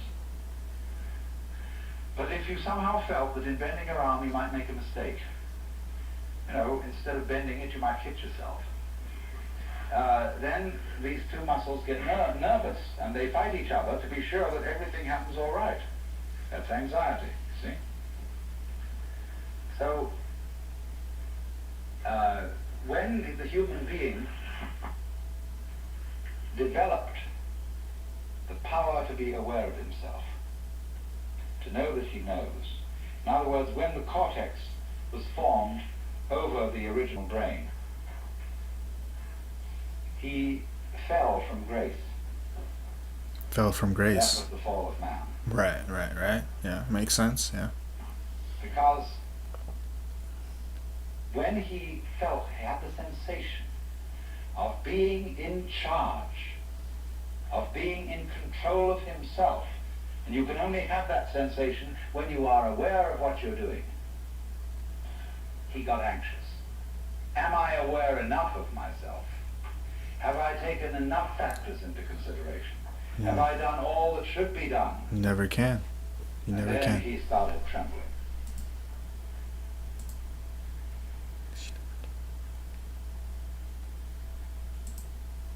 This was the fall of man, of course. This is what is meant. Lao Tzu says,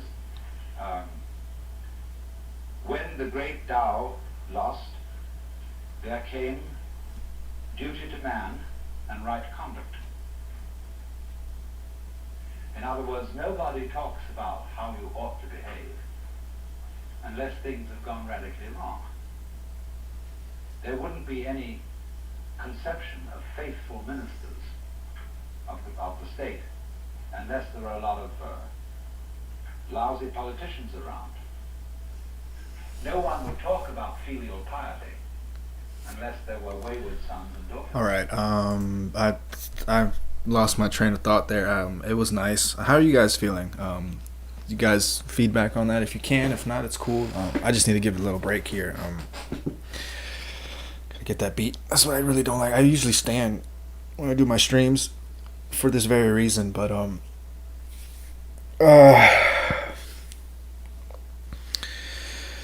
yeah, this is. I can see where he's going with this, right? So essentially, attracting, needing nothing attracts everything.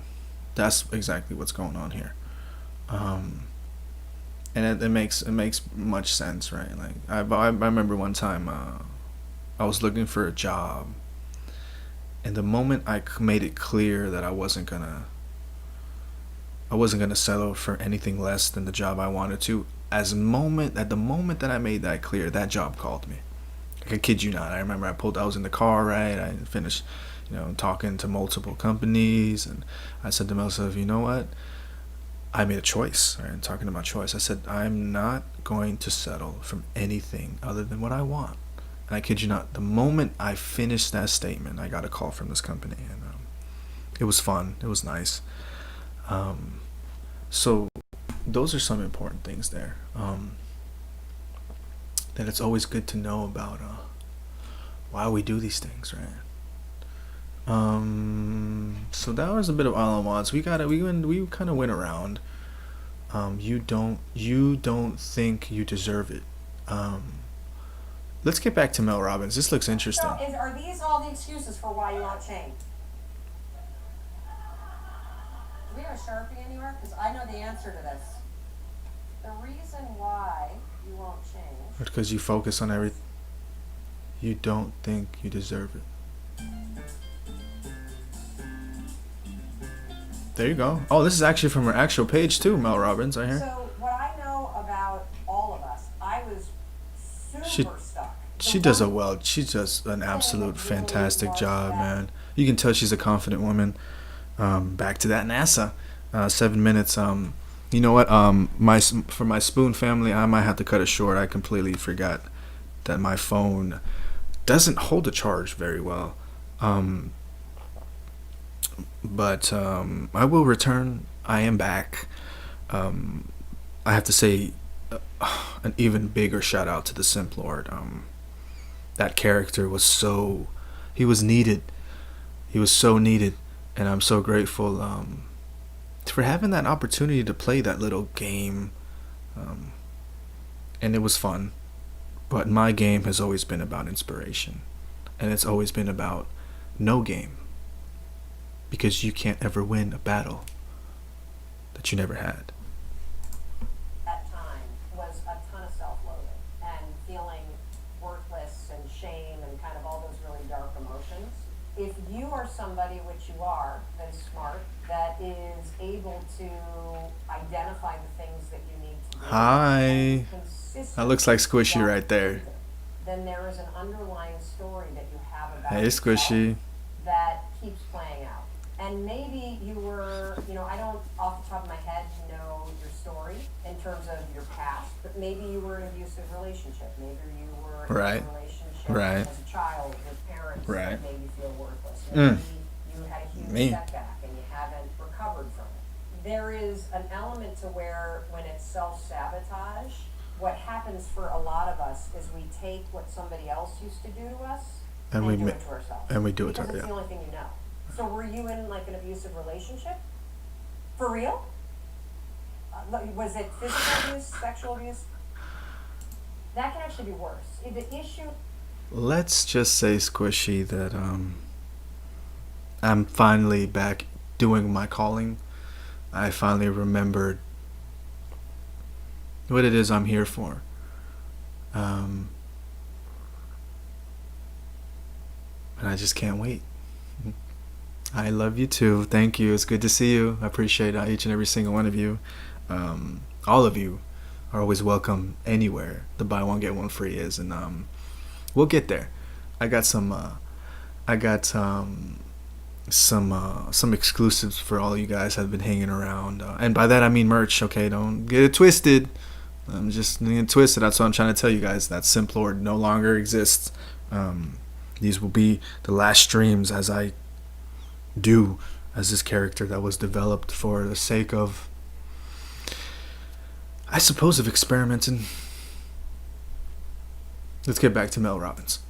For you is those hips, and the issue for you is that the thinking that you're worthless and that you're stupid and that you're not good enough and that you can't do anything right, that it got so ingrained by some, as screwed up as it sounds, if that's all that you've ever heard, it becomes the thing that you repeat, very much like learning a language. So if you think about the fact that as a kid, if you are in a household that speaks a certain language, say they're speaking Russian, you pick it up, and then you don't even realize it, but you parrot it back, and when you're not thinking about it, or when you get super tired, even if you've spoken English for 20 years, you might say something in Russian. And that's what you're going to war against. Can you tell me in your own words, what is the word that you use? Do you know, is it worthless? Is it don't deserve it? What did he used to say to you that really hurt?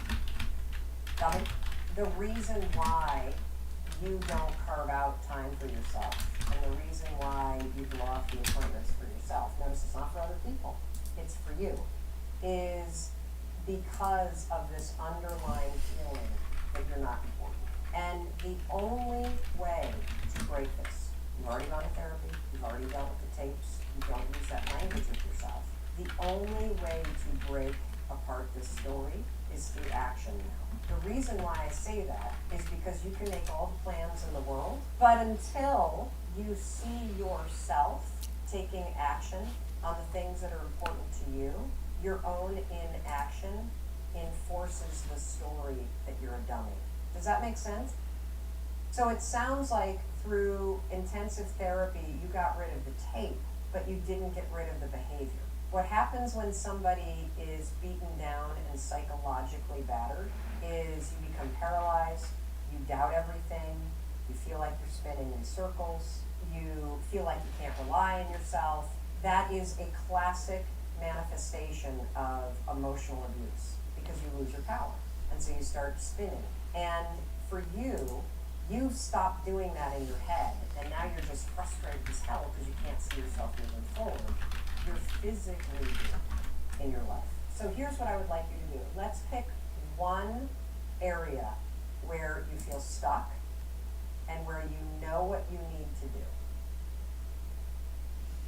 And what does that mean?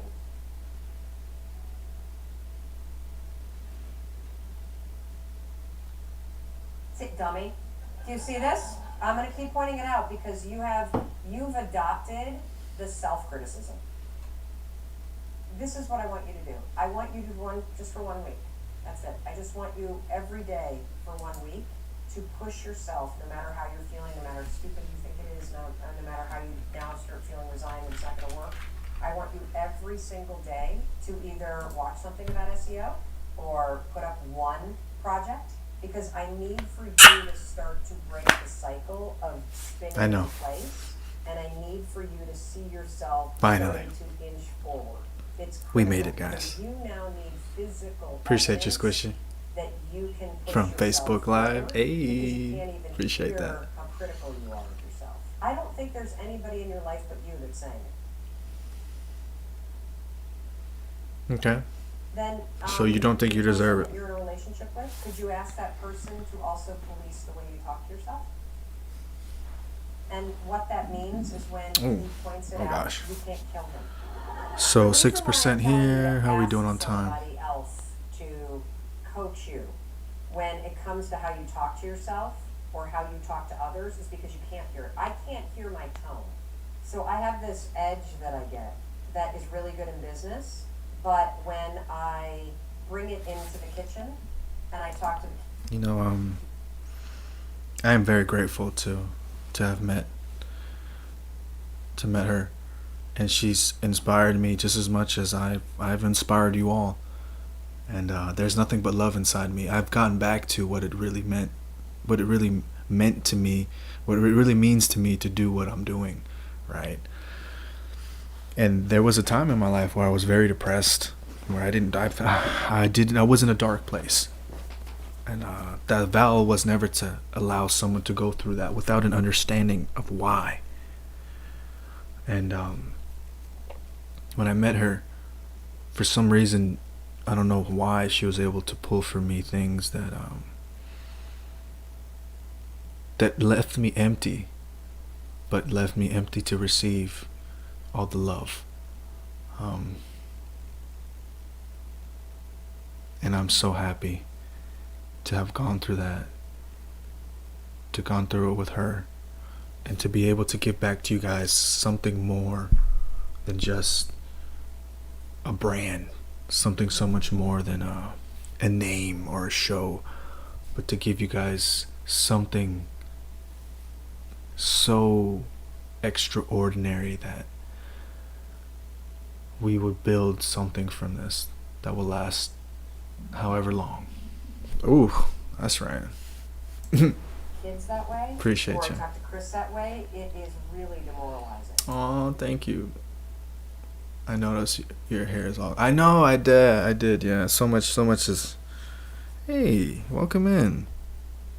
Oh, Queen, is that the new one? Oh, you guys look amazing together. You guys make a happy couple. Welcome in, Queen. How are you? We're listening to "You Don't Think You Deserve It" by Mel Robbins.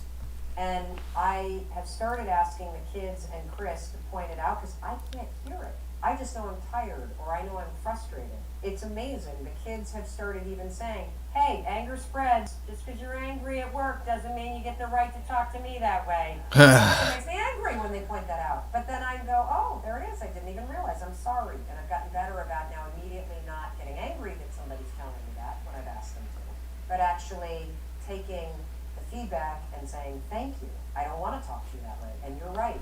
Just because I'm frustrated with a You know what? I can't either, man. I can't wait to go through that. You know, and this is one of the things I've evolving into a man, right? That I've gone through, and that is just to have a little creation of my own in my hands, as well as with my significant other. It will happen, just not today. Not today. Thank you so much for that, Light Queen. phone call I just had. Oh man, my stomach. Yeah, looks like I'm gonna have to end this stream soon, guys. But I'm gonna hit you guys up with some words of positivity before I leave. So. Self-improve in isolation. It is so much easier when other people are helping you. So much easier. Whether it's exercise, whether it's your tone of voice, whether it's staying motivated. Really big distinction for me. Not to change alone. Okay. Oh my gosh! That last part was So much easier when other people are helping you. So. Oh my gosh! Did she just say? I want y'all to listen to this right now. Doesn't mean I get to take. Hear this out. You got this, and look, if you've done that much therapy, you have all the tools. And the thing about the advice to you is that we try to self-improve in isolation. We try to self-improve in self-isolation. We try to improve in self-isolation. Let's be honest. That's exactly what it means. But she's about to give the solution to that. It's so much better when there's other people around. People are helping you. So much easier. Whether it's exercise, whether it's your tone of voice, whether it's staying motivated. Really big distinction for me. Not to change alone. Okay? Not to change alone. Oh my gosh, man. Not to change alone. Man. Oh gosh. I think we got about 30 minutes left here. Let me just stretch it out a bit. Let me me just stretch it out a bit. You know what? I can care less. They're probably. This is the very beginning, but let's get back to some. Let's get back to some blockage. Clear blockage, negative energy, balance chakras, complete health. BRB.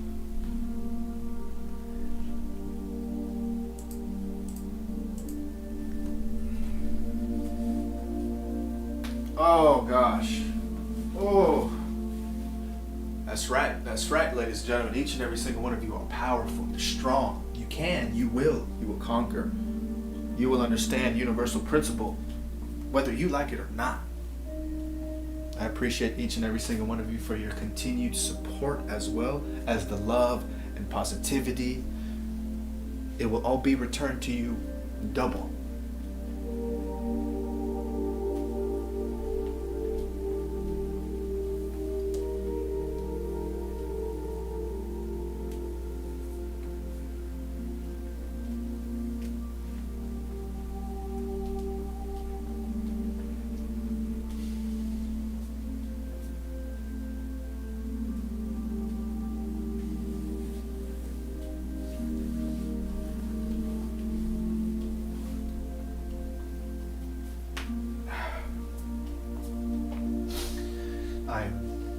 I am attracting the best days of my life.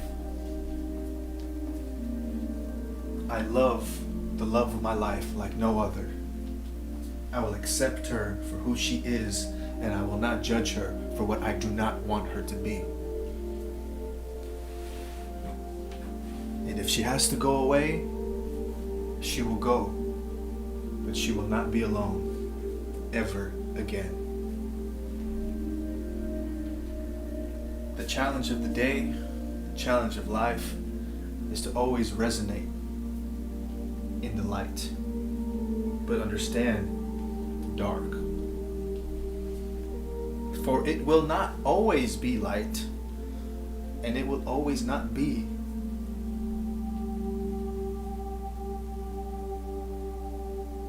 Dark.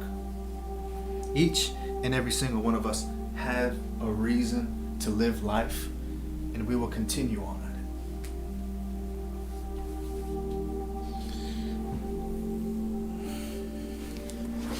it. That's why we are together. That's right. That's right. Messages between your two eyebrows, using your index middle finger, and you feel your brows freshen or raise them like you are thinking.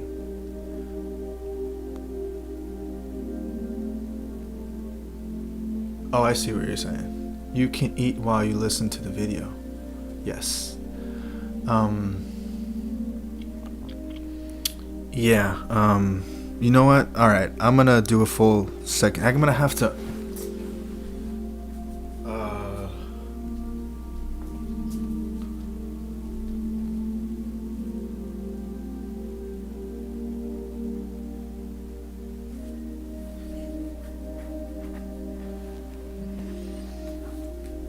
Give me a second. Let me. I have to find my charger, and I gotta connect it to something.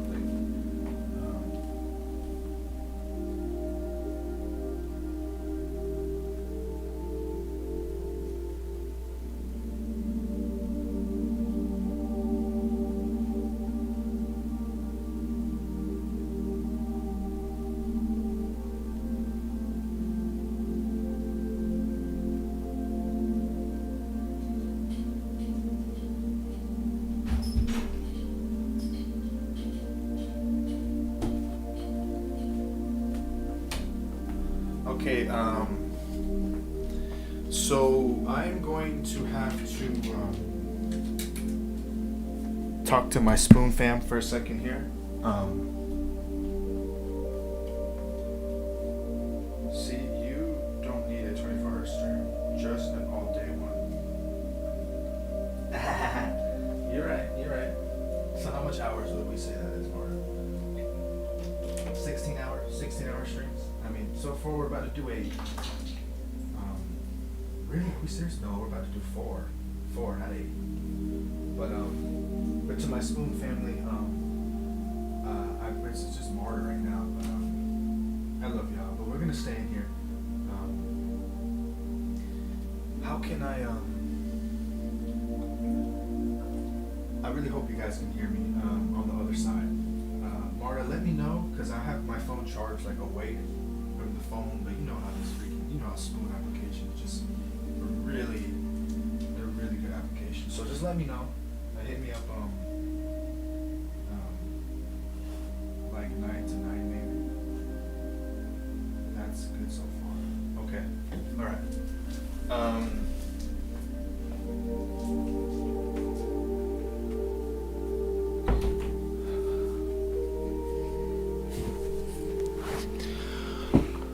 Okay. We are back. Hi, ladies and gentlemen. We are back indeed. The Buy One Get One Free show.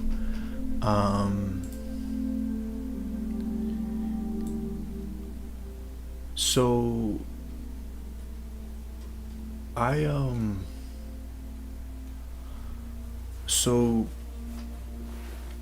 I want to go ahead and end this series. I will return. And I have to say that it's good to be back. You know, what I needed to go through is what I needed to go through, as what we go through is what we need to go through. And it's very hard to distinguish that because a lot of us like to focus on the outside. But you know, how am I coming across too, by the way? How am I coming across? I hope good. I know that's what I'm saying. The phone's on the other side. That's why. That's like on the other side. But I like to always leave you all with positivity, motivation, health, love, because that's what I'm here for. That's what I've tried to teach every single one of you guys that have crossed my path, and women too, girls, is that it's alright to feel the things you feel. It's okay to go through things that you don't want to go through. The ultimate goal is for you to understand who you are, what you become, what you will become. And it's good just to know that, you know what, you'll have someone there through it all, no matter what.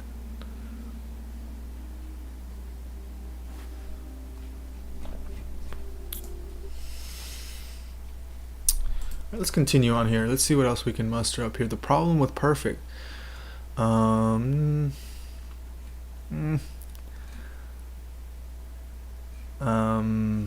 and marriage. Love and marriage. Love and marriage.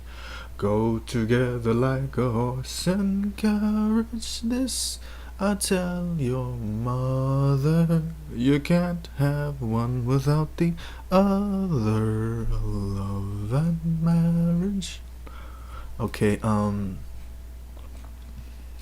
you know what I'm gonna put on? I don't know if I'm gonna get stuff for this, but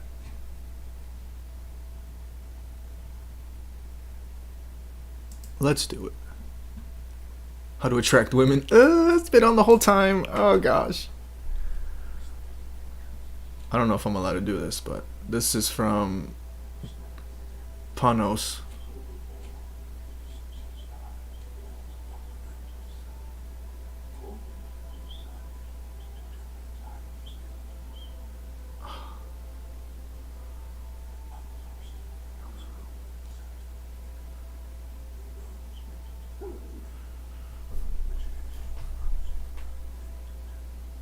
Okay.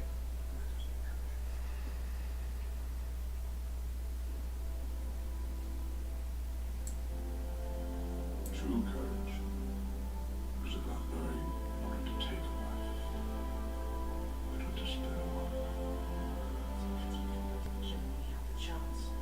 Easy. Just pity and stay with it. Women that live deserve death. Fly, you fools!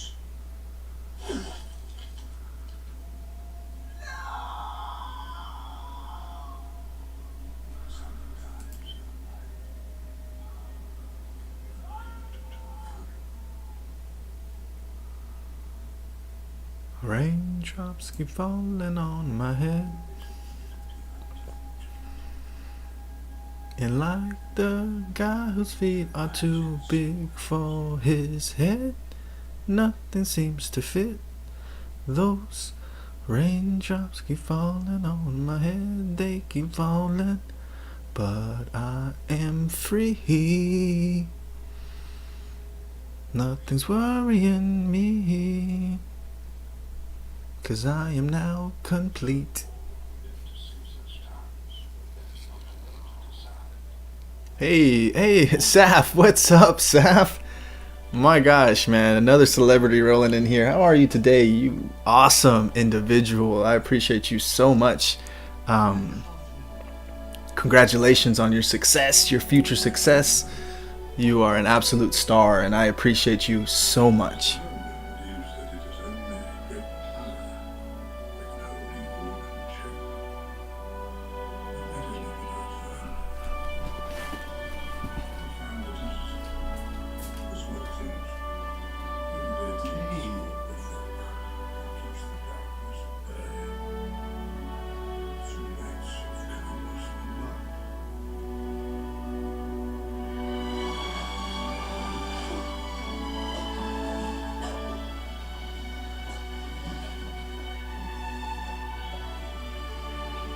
That's right. You're damn right. Marta's a freaking amazing. You know what? Thank you so much. I appreciate you so much, Marta.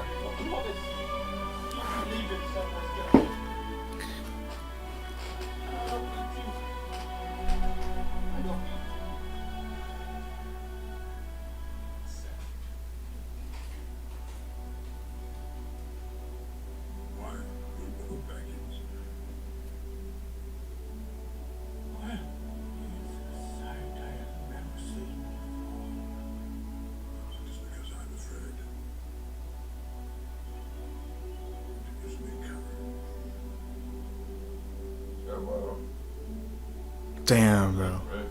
My brave hobbits. How it feels good to just be a wise old man. Yes, stay a while and listen. Yeah, at last. The shores of the sea. That was the end of our friendship.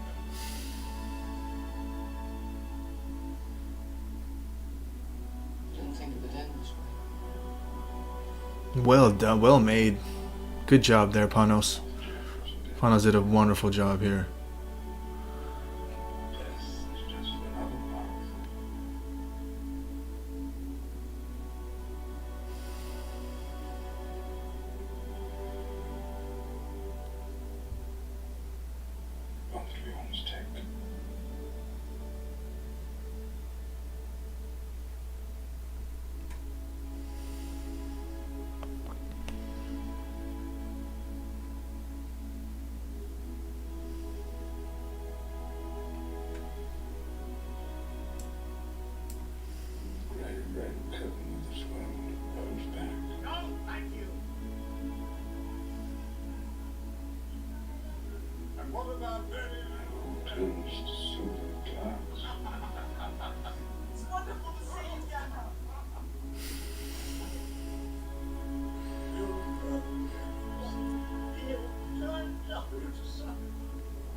See what?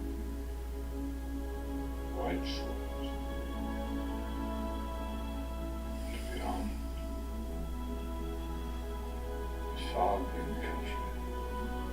And a swift sunrise. Outside not all tears.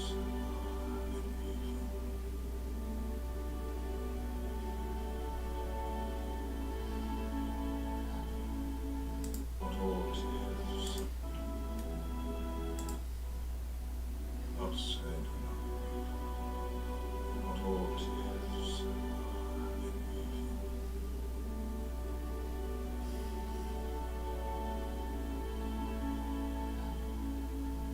That isn't so bad.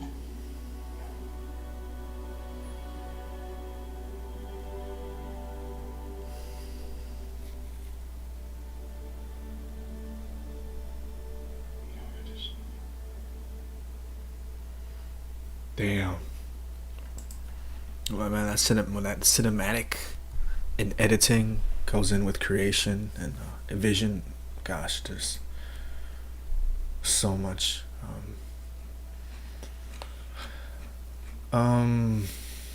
You know, I've been watching this one a lot. This is the one I wanted to show.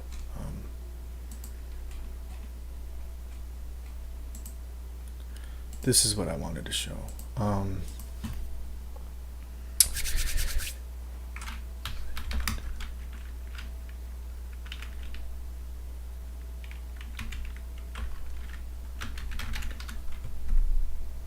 This one's super motivational. I like this one.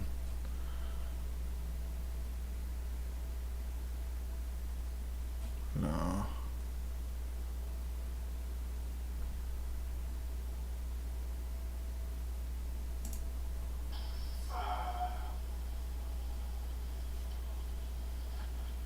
Grab a drink. Need to hydrate. You're right. BRB.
Let each among them search his own soul.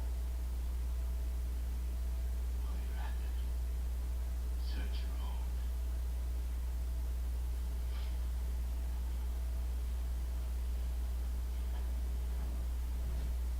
One night will you with me.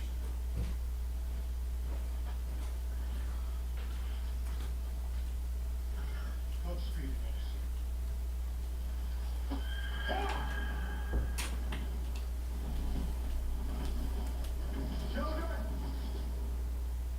Children! Gather round. No retreat. No surrender. Rush. Hey, how you doing there? Welcome in. Appreciate you, ducks. Russian ducks. We will stand Appreciate you very much.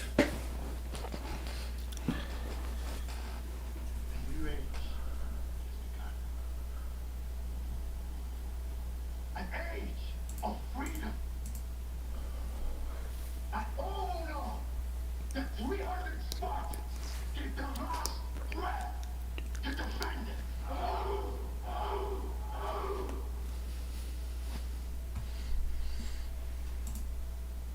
It's like you need motivation in life, right? It's like there's no, what's the alternative, right? What's the alternative? Just to give up? Melancholy, complacency? That's the alternative. Look who it is.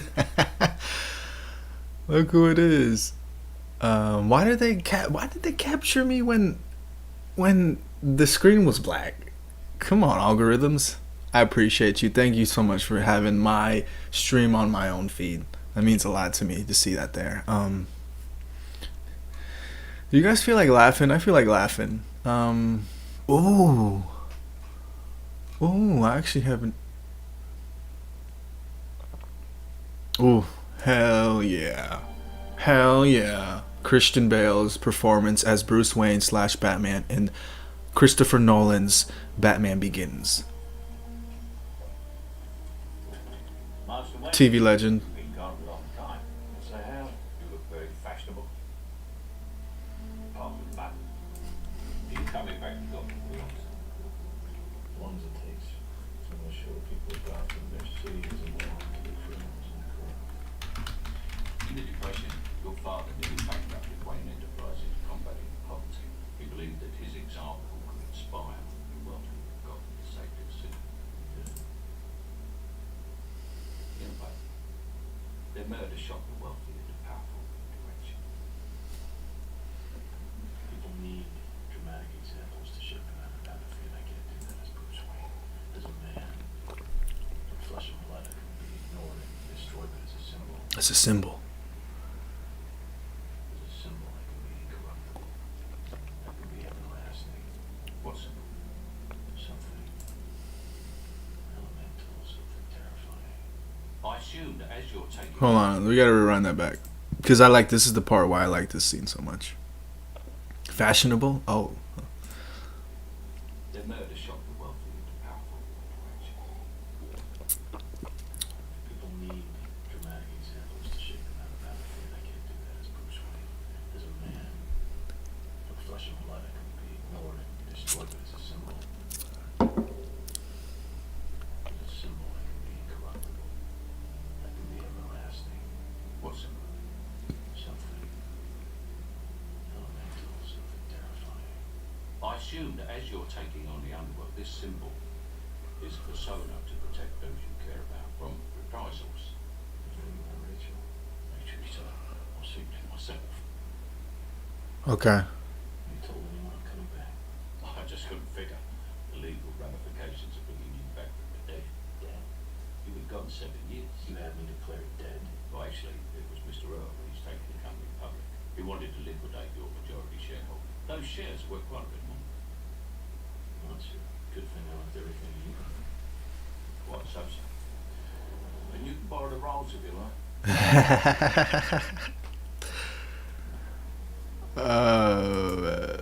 I like that one's a great scene too, man. But this is better. Let's get some. Hold on. I gotta give a shout out to the Spoon fan. Hold on. Okay, Spoon. I want to thank each and every single one of you for tuning in, tuning out here. Big shout out to you, Marta. Even though I know you're there. It means so much to me that you're here. You know, you've been here for a minute too. And do you remember those streams in the beginning? It's coming back, and I want to remind you, to encourage you. You are living your best life now. It may not seem like it sometimes, but you are. You've obtained everything most people would only want half of, and you have it all there with you. You are an amazing person, a good friend, and I appreciate you so very much. Yeah, I guess I'm gonna just leave it there. I let Spoon just close itself out.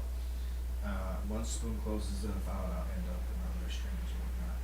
But Marta, thank you so much. I appreciate you, and the Spoon family, Spoon team. Thank you guys so much for supporting and continue understanding of what we do. And I understand you know what we do, because we do it very well. Appreciate you. Much love. Till next time, which will be tomorrow. Or maybe later tonight. No, never say never. Just see it when I see it. Alright, let's get back here. So what we'll do now is we'll watch this and then we'll summarize. I don't think that Thomas Wayne would have used heavy arms manufacture as a suitable cornerstone for our business. That's 20 years ago. Friendliness. I think after 20 years we can allow ourselves to stop thinking about what Thomas Wayne would have done. Good morning, Mr. Earl's office. Oh yes, he's confirmed for the dinner tomorrow. Good morning. I'm here to see Mr. Earl. Wayne? Bruce Wayne. He saw that. I love that. She's like, oh gosh. Responsible managers. Jessica. Jessica, where are you? Answering the phone. That's Bruce Wayne. That is a Bruce Wayne thing to do right there. Bruce, you're supposed to be dead. Sorry to disappoint. That's right. Sorry. You seen him yet? Wait, it's not the news. He's back. You realize you can't stop the big machine. Too many wheels turning for it going public. Understand. I'll be handsomely rewarded for my shares. I'm not looking to interfere. I am looking for a job. I just want to get to know the company that my family built. Any ideas where you can start? Applied sciences, probably. Fox the one. I'll let him know you're coming. You look like you. Yeah, you're dead. You're the only one left of the Wayne family. This is where you belong. All right. I'm gonna end it on one more thing. Actually, no, I'll end it there. Okay. Yeah, we got like 3 minutes left on this 4-hour broadcast.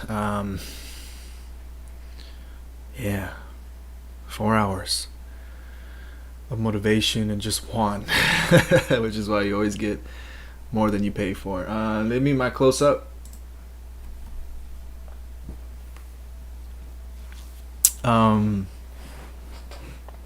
So here we are. The days of our lives. It doesn't change except the changes we allow to happen. Then again, we can only change what happens inside of us. That is the only control we have.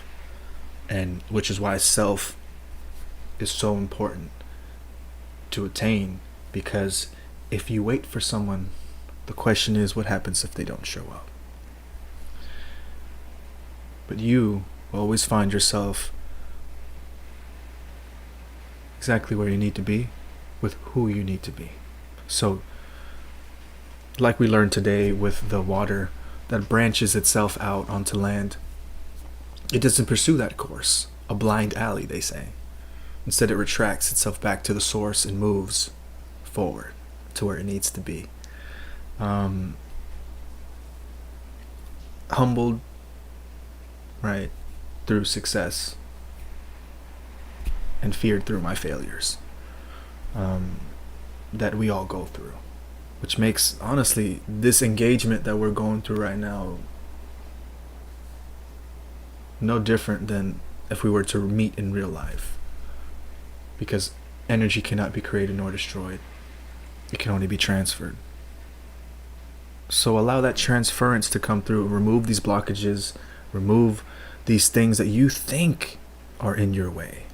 But in reality, it's just yourself. With your delusions, the illusions, and the picture you paint in your mind. I can promise you that once you master that, you will be unstoppable. I can assure you that when you make that shift, you will attract who you truly are. Ladies and gentlemen, I am Buy Juan Get Juan Free, and I want to thank each and every single one of you for tuning in and not tuning out. Restreamer live here on the socials, on the Buy Juan Get Juan Free Twitch, YouTube, Periscope, Facebook, and as well, of course, let's not forget that wonderful application that we call Spoon. Until next time, I'm Juan, and I know you. Stay amazing.